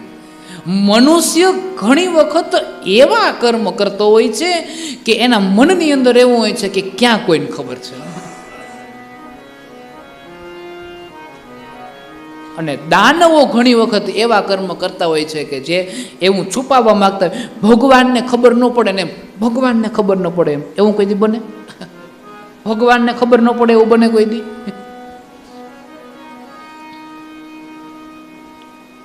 અને હરિશ્ચંદ્ર રાજા જેવું વિચારતો હતો એવું થયું. રોહિત થોડોક મોટો થયો, થોડોક સમજદાર થયો, અને રાજ્ય મૂકીને ભાગી ગયો. અને રાજ્ય મૂકીને જ્યાં ભાગી ગયો છે ત્યાં એવું કહેવાય છે કે રાજ્ય મૂકીને ભાગતા હરિશ્ચંદ્ર મનોમન તો બહુ રાજી થયો છે. પણ એ સમયે ત્યાં વરુણદેવ પધાર્યા અને વરુણદેવે આવીને એવું કીધું છે કે હવે લાવ તારો પુત્ર. ત્યારે હરિશ્ચંદ્ર રાજાએ એવું કીધું છે કે મારે તો દઈ દેવો પણ છે ક્યાં, ભાગી ગયો. અને આમ જ્યાં શબ્દ સાંભળ્યા એટલે વરુણદેવ કોપાયમાન થયા. અને વરુણ છે એ જળના દેવતા છે, અને જળના દેવતા છે એટલા માટે વરુણદેવ કોપાયમાન થયા, ક્રોધે થયા. એટલે હરિશ્ચંદ્ર રાજાને જળના રોગની બીમારી થઈ. એટલે જળ પેટમાં હોય એટલે પેટની બીમારી થઈ. હરેક વસ્તુઓના દેવ હોય. બુદ્ધિના દેવ બ્રહ્મા છે, એમ જલના દેવ વરુણ છે, એમ આંખના દેવ હોય, વિદ્યાના દેવી બધા જુદા જુદા દેવ હોય. ક્યારેય પણ એકદમ નગ્ન અવસ્થાની અંદર સ્નાન ન કરાય. જો નગ્ન અવસ્થાની અંદર સ્નાન કરો છો તમે વરુણદેવમાંના અપરાધી બનો છો. એકદમ નગ્ન અવસ્થામાં ક્યારેય સ્નાન ન કરાય. પછી જે વ્યક્તિ રોજ સવારે વહેલા જે પ્રથમ પ્રહરની અંદર ઉઠતા હોય એને ખબર હોય રાત્રિના સમયગાળા દરમિયાન જળ દેવતા સૂઈ ગયા હોય. એટલે રાત્રિના સમયે જળની સ્થિતિ અને સવારે વહેલા ઉઠીને ઉઠો છો ત્યારે એ સમયે જળની સ્થિતિ બધી કંઈક જુદી જુદી હોય છે. આ બધી બહુ વિસ્તારની વાતો છે અને એક રીતે આપણી માટે અગમ વાતો છે. એમાં પડાઈને સામાન્ય ભૂલાઈ જાય. એટલે વરુણદેવે જળથી થતા જે રોગ છે એનો શ્રાપ દીધો છે. ક્રોધે ભરાણા હરિશ્ચંદ્ર રાજાને ક્રોધ એમ કહેવાય છે કે એ રોગ થયો છે. પેટમાં પાણી ભરાયું અને રોગથી મટવા માટે થઈ અને જરૂરી શું છે ત્યારે એમ કહેવાય છે કે વરુણદેવનો જે અપરાધ છે એ અપરાધમાંથી મુક્ત થવું જરૂરી છે. હવે કોઈ વ્યક્તિએ આવીને એમ કીધું કે તમે એક કામ કરો, તમે એક દીકરાને દત્તક ધારણ કરી લ્યો. એટલે દત્તક ધારણ કરો ને તો એ દીકરો તમારો જ કહેવાય. અને પછી એ દીકરાને તમે યજ્ઞની અંદર આ હોમ કરી અને વરુણદેવને સોંપી દો. એટલે વરુણદેવ તમારો દીકરો લઈ લે અને તમારું કામ થઈ જાય. અને ત્યારે ભગવાન એવું કહેવાય છે કે હરિશ્ચંદ્ર રાજાએ એ નગરની અંદર એક વાત મુકાવી અને કીધું છે કે જે કોઈ એના સંતાનને મને વેચાતો આપે એને એટલી નહીં તો એટલી સંપત્તિ હું આપીશ, અને એટલું જ નહીં પણ એની સાથે એટલી સંપત્તિ આપીશ અને એના કુળનો હું ઉદ્ધાર કરી દઈશ અને એના દીકરાને મને સોંપી દે. અને ત્યારે એ હરિશ્ચંદ્ર જે રાજા છે એની આ પ્રસ્તાવને સ્વીકાર કરવા માટે નગરનો એક ગરીબ વ્યક્તિ, એક ગરીબ બ્રાહ્મણ, એને 3 દીકરા છે, એમાં વચ્ચેનો એક દીકરો છે એને વેચવા માટે તૈયાર થઈ ગયો. પણ આ તો રાજા છે. એક વખત આપણી પાસેથી દીકરો લઈ જાય ને પછી જો સંપત્તિ ન આપે તો દીકરોય જાય ને સંપત્તિ જાય. એટલા માટે તો શું કરવું જોઈએ? અને રાજા છે એટલે એની પાસેથી મગાય નહીં ને, તો આપણે શું કરવું જોઈએ? તો કે દીકરાને દીધા પહેલાની આગલી રાત્રિએ જે સંપત્તિ લેવાની હતી એ અમુક સંપત્તિ એને લઈ લીધી છે અને પછી બીજા દિવસે સવારે સંતાનને સોંપી દીધું.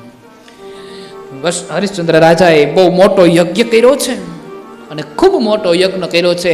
એ બાળકના મનની અંદર તો બિચારાને એવું છે કે હું રાજાના દીકરાને ઘેર જાઉં છું, રાજાનો દત્તક લીધેલો દીકરો થયો છું, એટલે હવે તો હું રાજકુમારની જેમ જીવન જીવીશ. પણ એને ખબર નહોતી એ બલિ ચડવા જાય છે,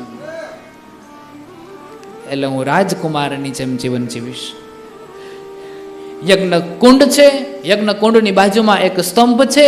એ સ્તંભની બાજુમાં ત્યાં એ નાનકડા એવા બાળને બાંધી દેવામાં આવ્યો અને જેવો બાંધી દેવામાં આવ્યો એટલે બાળક સમજી ગયો કે આજ મારું મૃત્યુ છે, આજ મારો છેલ્લો દિવસ છે. અને ત્યારે એ બાળક મોટા મોટા અવાજે, ઊંચા ઊંચા અવાજે રડવા લાગ્યો છે, ચિલ્લાવવા લાગ્યો છે કે મને કોઈ બચાવો, મને કોઈ બચાવો, મને કોઈ બચાવો. અને ત્યારે એવું કહેવાય છે કે હરિશ્ચંદ્ર રાજાને એ દર્દ ભરેલા અવાજને સાંભળતા એક જરા પણ દયા ન આવી. પ્રજા બેઠી બેઠી બ્રાહ્મણ એકાબીજાના કાનમાં વાતો કરે છે કે આમ ન કરાય, રાજા આ ખોટું કરે છે, રાજાને આનું પરિણામ ભોગવવું પડે, જેમ આપણે સામાન્ય માણસો વાતો કરતા હોય એ રીતે. પણ રાજાને મોઢે કહેવાની હિંમત ન હાલે તો આપણને સજા કરે ને, કારણ કે સત્તા સામે શાન પણ ના હોય. એટલે બધા બેઠા બેઠા કાનમાં એકાબીજાને વાતો કરે છે ને એકાબીજાને સમજાવે છે કે ઓ રાજાએ બહુ ખોટું કર્યું છે, આવું ન થાય, રાજા બહુ ખોટું કામ કરે છે, આમ ન કરાય, રાજામાં ક્યાં દયા છે. ઓલો બિચારો દીકરો છે યજ્ઞકુંડની બાજુમાં સ્તંભ છે અને યજ્ઞકુંડની બાજુમાં સ્તંભની પાસે અને પાછા દયા વિનાના તે ઓલાને બલિ હોમવા માટે તૈયાર થઈ ગયા. પાછા એ વિચાર કરવા જેવો ને, કોઈ પણ વાક નહોતો, કારણ કે કોઈ પણ વ્યક્તિ છે એ રાજાની સમક્ષ કેમ બોલી શકે? જો બોલે તો એને દંડ થાય ને. ભગવાન આ પવિત્ર કથા છે, પવિત્ર વાત છે, સુંદર કથાને સમજાવી છે, સુંદર કથાને વર્ણન કર્યું છે. અને એ દીકરાને યજ્ઞકુંડની બાજુમાં છોડી દીધો અને પછી એવું કહેવાય છે કોઈને દયા ન આવી. પ્રજાઓ મનની અંદર વિચાર કરે છે કે આ ખોટું થાય છે, પણ પ્રજા કોઈ બોલી નથી શકતી. વશિષ્ઠ મુનિ પણ ત્યાં હાજર છે, વશિષ્ઠ મુનિ પણ કાંઈ બોલ્યા નહીં, પણ વિશ્વામિત્રથી રહેવાનું નહીં. એટલે વિશ્વામિત્રએ હરિશ્ચંદ્ર રાજાને કીધું કે સાંભળ હરિશ્ચંદ્ર, આ તું બહુ ખોટું કરે છે, આ યોગ્ય નથી, આ કોમળ દીકરાને યજ્ઞમાં હોમી ન દેવાય. અને હરિશ્ચંદ્ર રાજા એની વાતને પણ સાંભળતો નથી. વિશ્વામિત્ર ભીખ માંગે છે કે હું તારી પાસે ભીખ માંગુ, તું રહેવા દે, આમ ન કરાય. અને સર્વ પ્રકારના પ્રયત્ન જ્યારે નાશ પામ્યા છે ત્યારે એવું કહેવાય છે કે વિશ્વામિત્રની પાસે શક્તિની આરાધના સિવાય બીજો કોઈ ઉપાય ન હોય તો. અને ત્યારે વિશ્વામિત્ર શક્તિની આરાધના કરે છે. શક્તિએ વિશ્વામિત્રને કાનમાં જઈને કીધું છે કે તું એ બાળકને કે કાનમાં જઈને આ સિદ્ધ થયેલો મંત્ર બાળકને આપ અને એ મંત્રને જપવા લાગશે. હું એના બુદ્ધિમાં પ્રવેશ કરી અને વરુણદેવને સમજાવી દઈશ. અને સિદ્ધ થયેલો મંત્ર, અત્યારે એ બાળક પાસે ક્યાં સમય હતો કે મંત્રને લે ને પછી સિદ્ધ થવા માટે અમુક સંખ્યામાં એ જાપ કરે ને પછી એનો દશાંશ હોમ કરે ને પછી એનું માર્જન કરે ને પછી એનું તર્પણ ને માર્જન આ બધી જે પ્રક્રિયાઓ હોય એ બધી વિધિઓ કરે, એની પાસે ક્યાં એવડો ટાઈમ હતો? અને એટલા માટે થઈને સિદ્ધ થયેલો મંત્ર એને મળી ગયો છે. એટલે સિદ્ધ થયેલા મંત્રનો એ બાળક જપ કરે છે.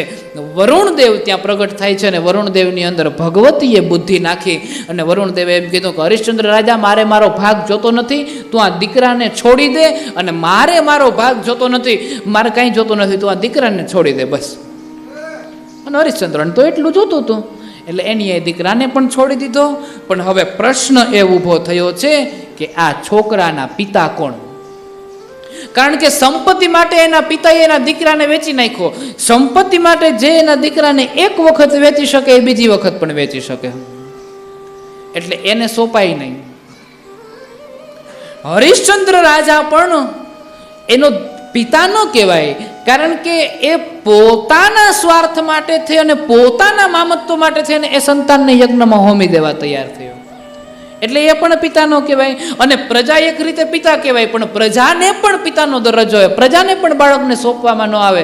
પ્રજામાંથી એક પણ વ્યક્તિ ઊભો થયો અને સત્ય ન બોલી શક્યો રાજાની સામે, એટલે પ્રજાને સોંપવામાં પણ નુકસાની હતી. અંતે નિર્ણય એ આવ્યો છે, વશિષ્ઠ જેવા કુલગુરુ ત્યાં ઊભા છે, પણ વશિષ્ઠને સોંપવામાં ન આવ્યો, કારણ કે વશિષ્ઠ કુળગુરુ હોવા છતાં પણ એના શિષ્યને સંદેશ ન આપી શક્યા કે તારાથી આ ન કરાય, આ ખોટું થાય છે, પાછો વળ. અને ત્યારે વિશ્વામિત્રને એ બાળક સોંપવામાં આવ્યું, અને વિશ્વામિત્રની સાથે એ બાળક મોટું થયું છે. વચ્ચેના સમયગાળાની અંદર એક એવો પ્રસંગ બન્યો છે કે હરિશ્ચંદ્ર રાજા પોતાના રાજ્યની અંદર વેશ પલટો કરી અને પછી એ પોતાના રાજ્યની દેખરેખ કરવા માટે જાય છે. વેશ પલટો કર્યો છે, વેશ બદલીને જ્યાં દેખરેખ કરવા માટે જાય છે, ત્યાં એને એ બાળકને જેણે વેચ્યું હતું ને એના જ પિતા મળી ગયા.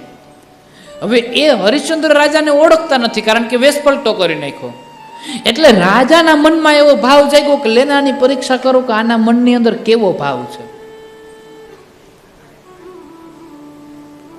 અહીંયા તો બાળકનો ઉદ્ધાર થયો છે અને એ બાળક વિશ્વામિત્રની સાથે મોટો થવા લાગ્યો છે, એટલે યજ્ઞ અને કાર્ય આ બધું તો પૂર્ણ થઈ ગયું, પતી ગયું છે.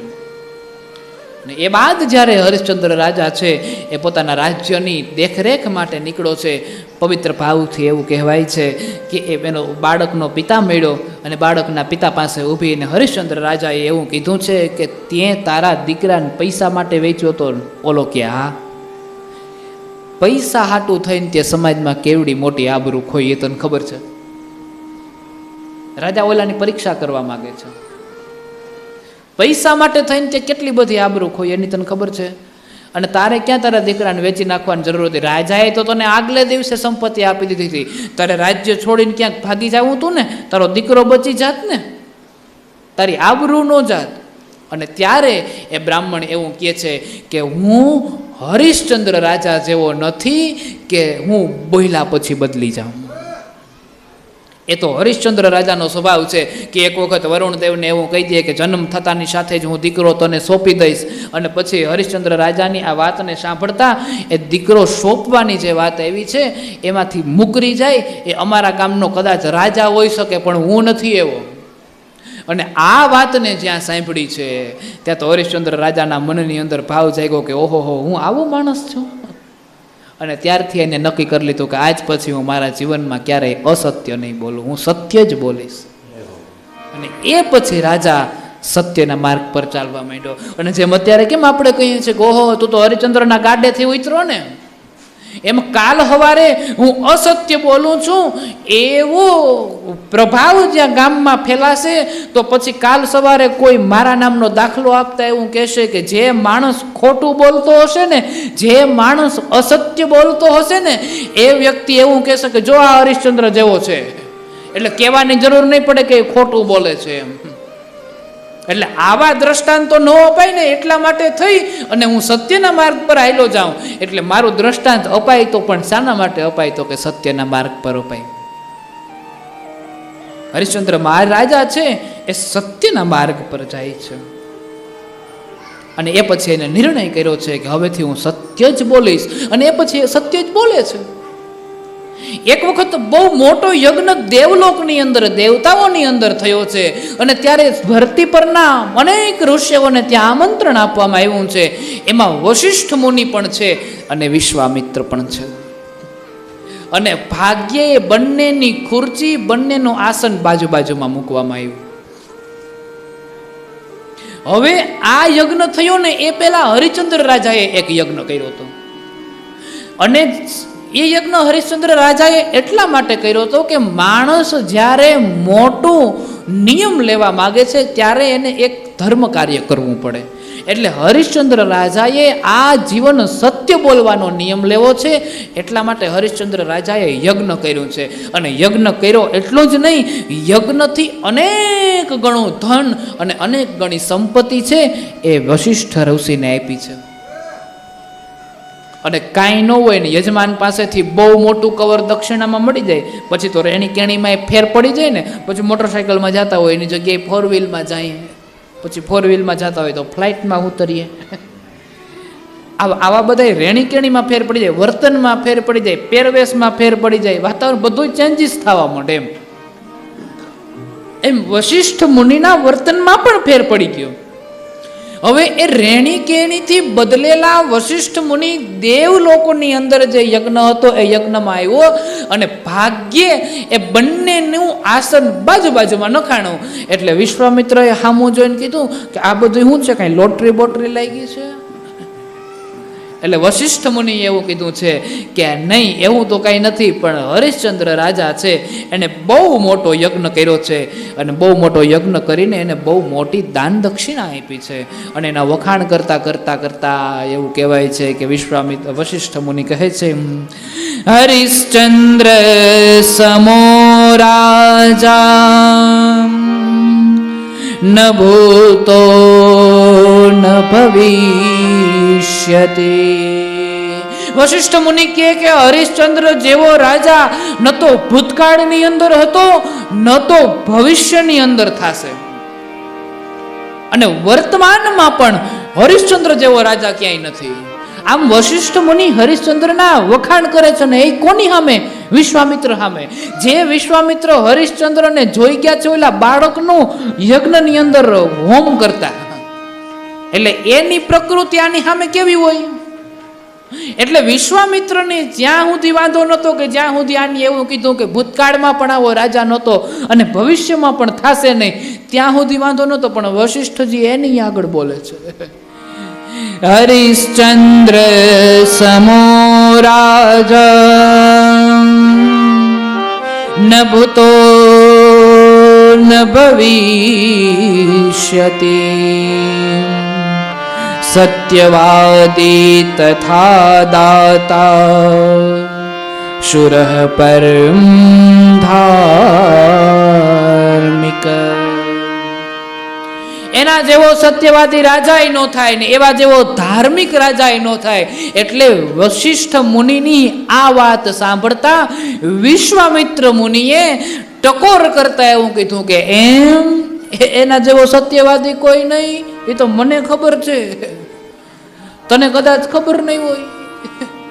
અને ઓલો બાળક હજી જીવે છે એને પૂછી લઈએ, નકર પછી ઓલો યજ્ઞવાળી વાતો યાદ કરો કે એના જેવો ધાર્મિક રાજા તો તને બધી ખબર પડી રહી. એ તો તું એનું ભૂતકાળ નથી જાણતો ને એટલા માટે, અને તને મોટા મોટા કવરો દક્ષિણા મળ્યા છે એટલા માટે, એટલે તને એ સત્યવાદી લાગે છે. પણ એનું હકીકત શું છે એ તો મને ખબર છે. અને વશિષ્ઠ મુનિ એવું કહે છે કે નહીં વિશ્વામિત્રજી, ત્યારે જે વિશ્વામિત્ર હતો ને હરિશ્ચંદ્ર હતો ને એ બીજો હતો, અત્યારે બીજો થઈ ગયો. હવે તો સત્યના માર્ગ પર હાલવા વાળો છે, ચાહો તો એની પરીક્ષા કરી લ્યો. અને ત્યારે વિશ્વામિત્રએ એવું કીધું છે કે ઇન્દ્રને રાજાને મોકલીએ પરીક્ષા કરવા માટે. અને પછી તો વિશ્વામિત્ર એમ કહે કે ઇન્દ્ર સર્ટિફિકેટ આપે એ નો હાલે, હું જ પરીક્ષા કરું. અને એક જળાશયના કિનારે વિશ્વામિત્ર બ્રાહ્મણના સ્વરૂપને ધારણ કરીને બેઠા છે. એ સમયે ત્યાં હરિશ્ચંદ્ર રાજા આવે છે. એક સુવર બનાવ્યું છે વિશ્વામિત્ર રાજાએ. હરિશ્ચંદ્ર રાજાએ સુવરનો શિકાર કરવા માટે જાય છે. અને હરિશ્ચંદ્ર રાજા એ સુવરનો શિકાર કરવા જાય એ સમયે સુવર ક્યાંક ગાયબ થઈ જાય છે અને બ્રાહ્મણને મળે છે અને પૂછે છે. બ્રાહ્મણ કહેતા વિશ્વામિત્ર જે બ્રાહ્મણના રૂપની અંદર હતા, અને કહે છે કે તમે કોઈ સુવરને જતા જોયો છે? ત્યારે વિશ્વામિત્ર આખી વાતને પલટાવી નાખે છે ને એવું કહે છે કે આજનો દિવસ એટલો મહાન છે કે જે આજના દિવસે જે ગરીબ કન્યાનું કન્યાદાન કરે ને એને બહુ મોટું પુણ્ય પ્રાપ્ત થાય. અને ત્યારે હરિશ્ચંદ્ર રાજા એવું કહે છે કે અત્યારે તો હું વટે માર્ગ છું, મારી પાસે બીજું કાંઈ નથી, પણ હીરા જવેરાત જે કાંઈ પણ પહેર્યું છે ને એ બધું જ પહેરેલી જે કાંઈ પણ વસ્તુ છે એ વસ્તુ હું અત્યારે આપી દઉં અને દાન આપું, પણ કન્યા ક્યાં? અને ત્યારે વિશ્વામિત્ર ઋષિએ એક કન્યાને એવું કહેવાય છે કે ત્યાં બોલાવી લીધી છે. પવિત્ર ભાવથી એ કન્યાનું દાન કરાવડાવ્યું છે. એ હરિશ્ચંદ્ર રાજાએ હીરા, ઝવેરાત, મોતી એ બધા જ કન્યાદાન દેતા બ્રાહ્મણોને દાન દીધું છે. અને જેનાથી સંદેશ મળ્યો છે કે આજના દિવસે કન્યાદાનનું મહત્વ થોડુંક વધારે છે.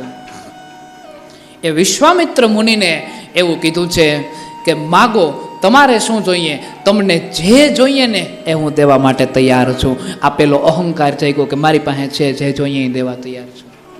અને ત્યારે વિશ્વામિત્ર એવું કીધું છે કે હું તારી પાસે કાલે આવીને માગી, જ્યારે થોડીક વાર. અને બીજે દિવસે ત્યાં જઈને માગે છે, પૂર્ણ રાજપાઠ માગી લે છે. અને પૂર્ણ રાજપાઠ માગી લીધું છે. હરિશ્ચંદ્રએ આપી દીધું છે. અને આ કથા થોડીક પ્રસિદ્ધ છે એટલે ટૂંકમાં કરું. અને ત્યારે વિશ્વામિત્રએ એવું કીધું કે સાંભળ રાજા, કેવલ અને કેવલ દાન મહત્વનું નથી, દાનની માથે દક્ષિણા હોવી મહત્વની છે. કેવલ દાન મહત્વનું નથી. તમે કોકને કપડાની જોડી આપો ને તો એની ઉપર દ્રવ્યો હોવું જરૂરી છે. ભલે ચાહે તમે એની ઉપર 11 રૂપિયા કે 1.25 રૂપિયા મૂકો, પણ કેવલ દાન મહત્વનું નથી, દાનની સાથે દક્ષિણા હોવી જરૂરી છે. અને જેવું દાન એવી દક્ષિણા. તમે 10 કરોડની જમીન કોકને દાનમાં આપો જ નહીં, જો કે પણ આ તો આપો તોની વાત છે.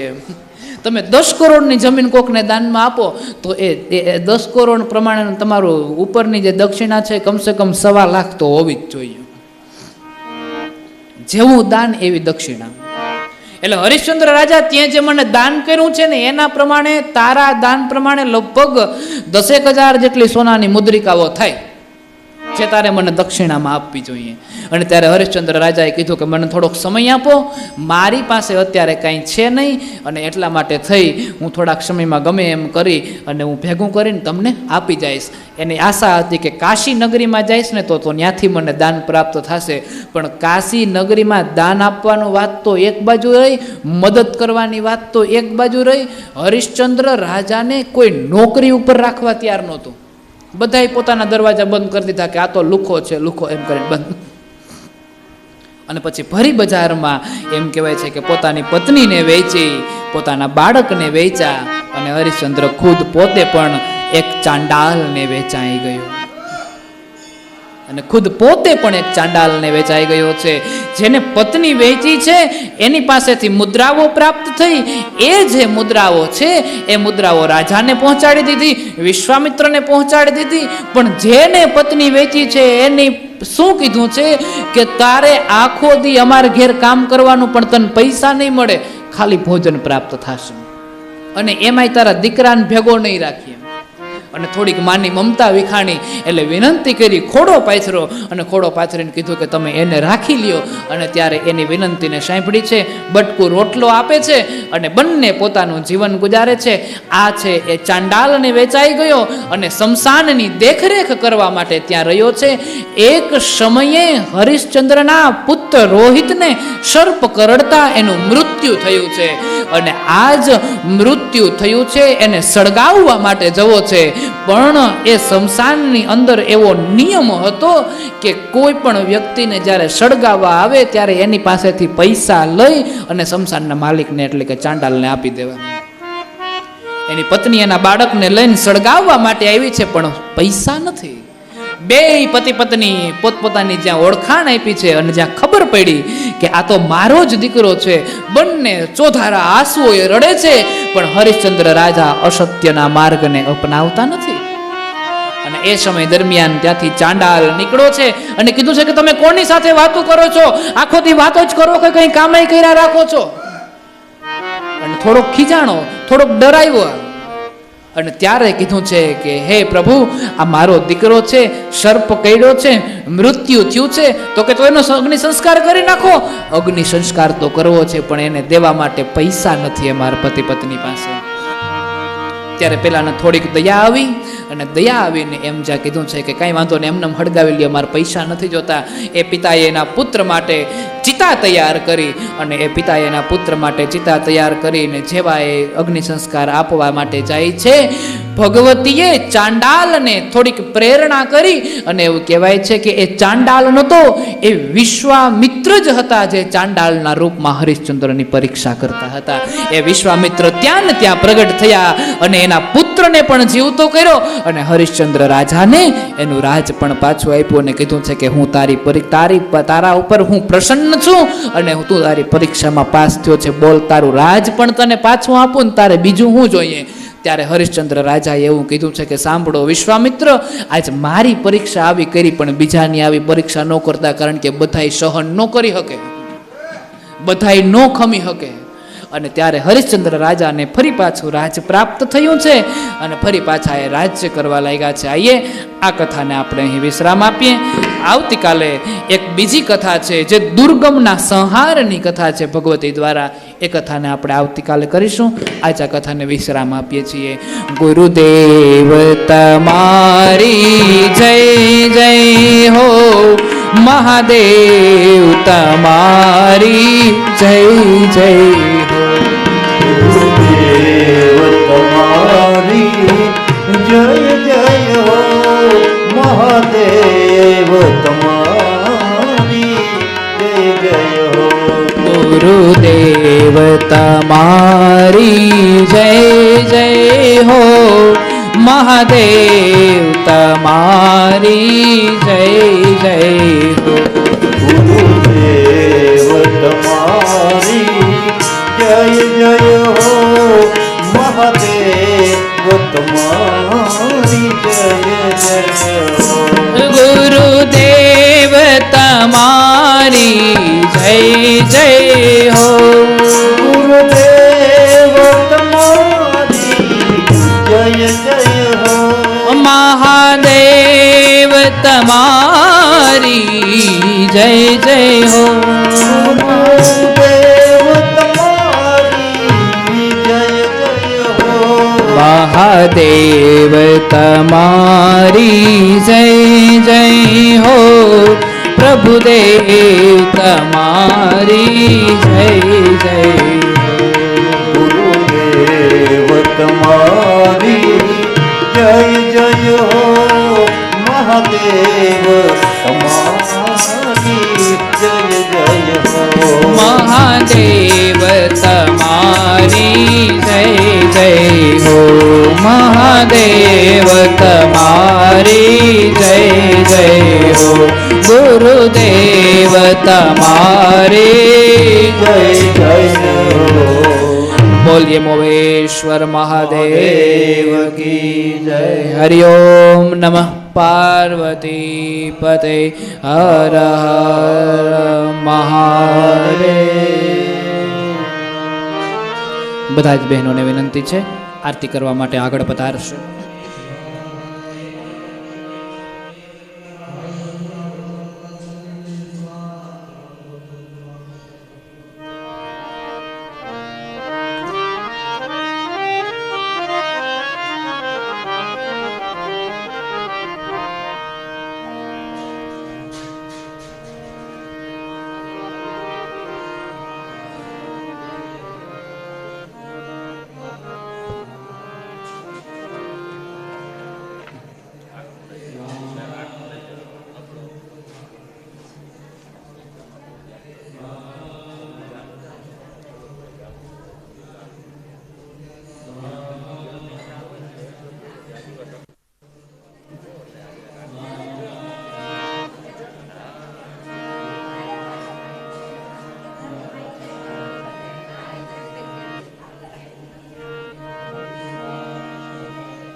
જય શિવ ઓમકારા પ્રભુ જય શિવ ઓમકારા. મહાગણપતિ શિવ બ્રહ્મા વિષ્ણુ સદા શિવ શિવ ગાંગે ગારા. જય શિવ ઓમકારા.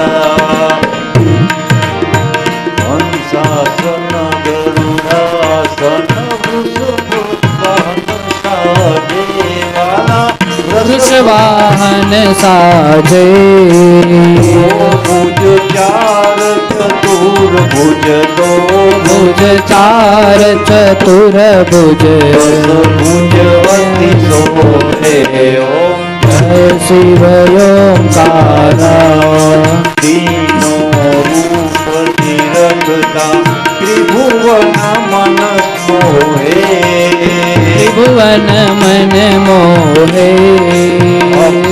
અક્ષમાલા વનમાલા અક્ષમાલા વનમાલા રુદ્રમાલા ધારી ઓમ જય શિવ ઓમકારા ભૂતાદિક બ્રહ્માદિક ભૂતાદિક સંગે પ્રભુ ભૂતાદિક સંગે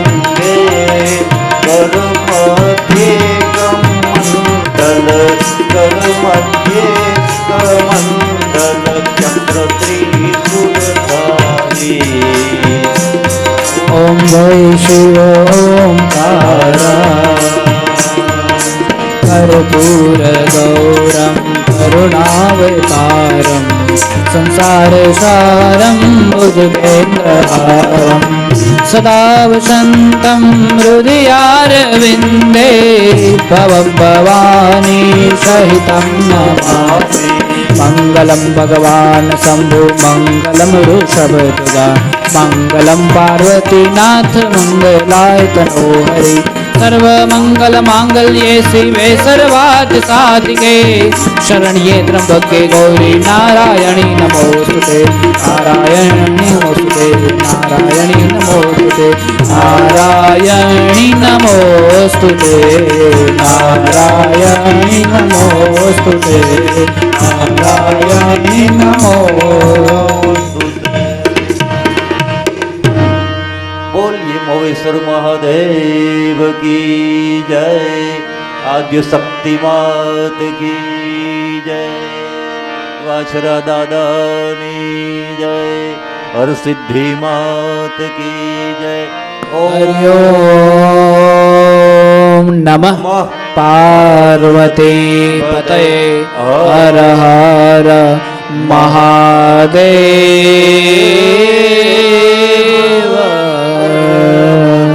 गंगे हर नर्मदे हर जटाशंकरे हर हर महादेव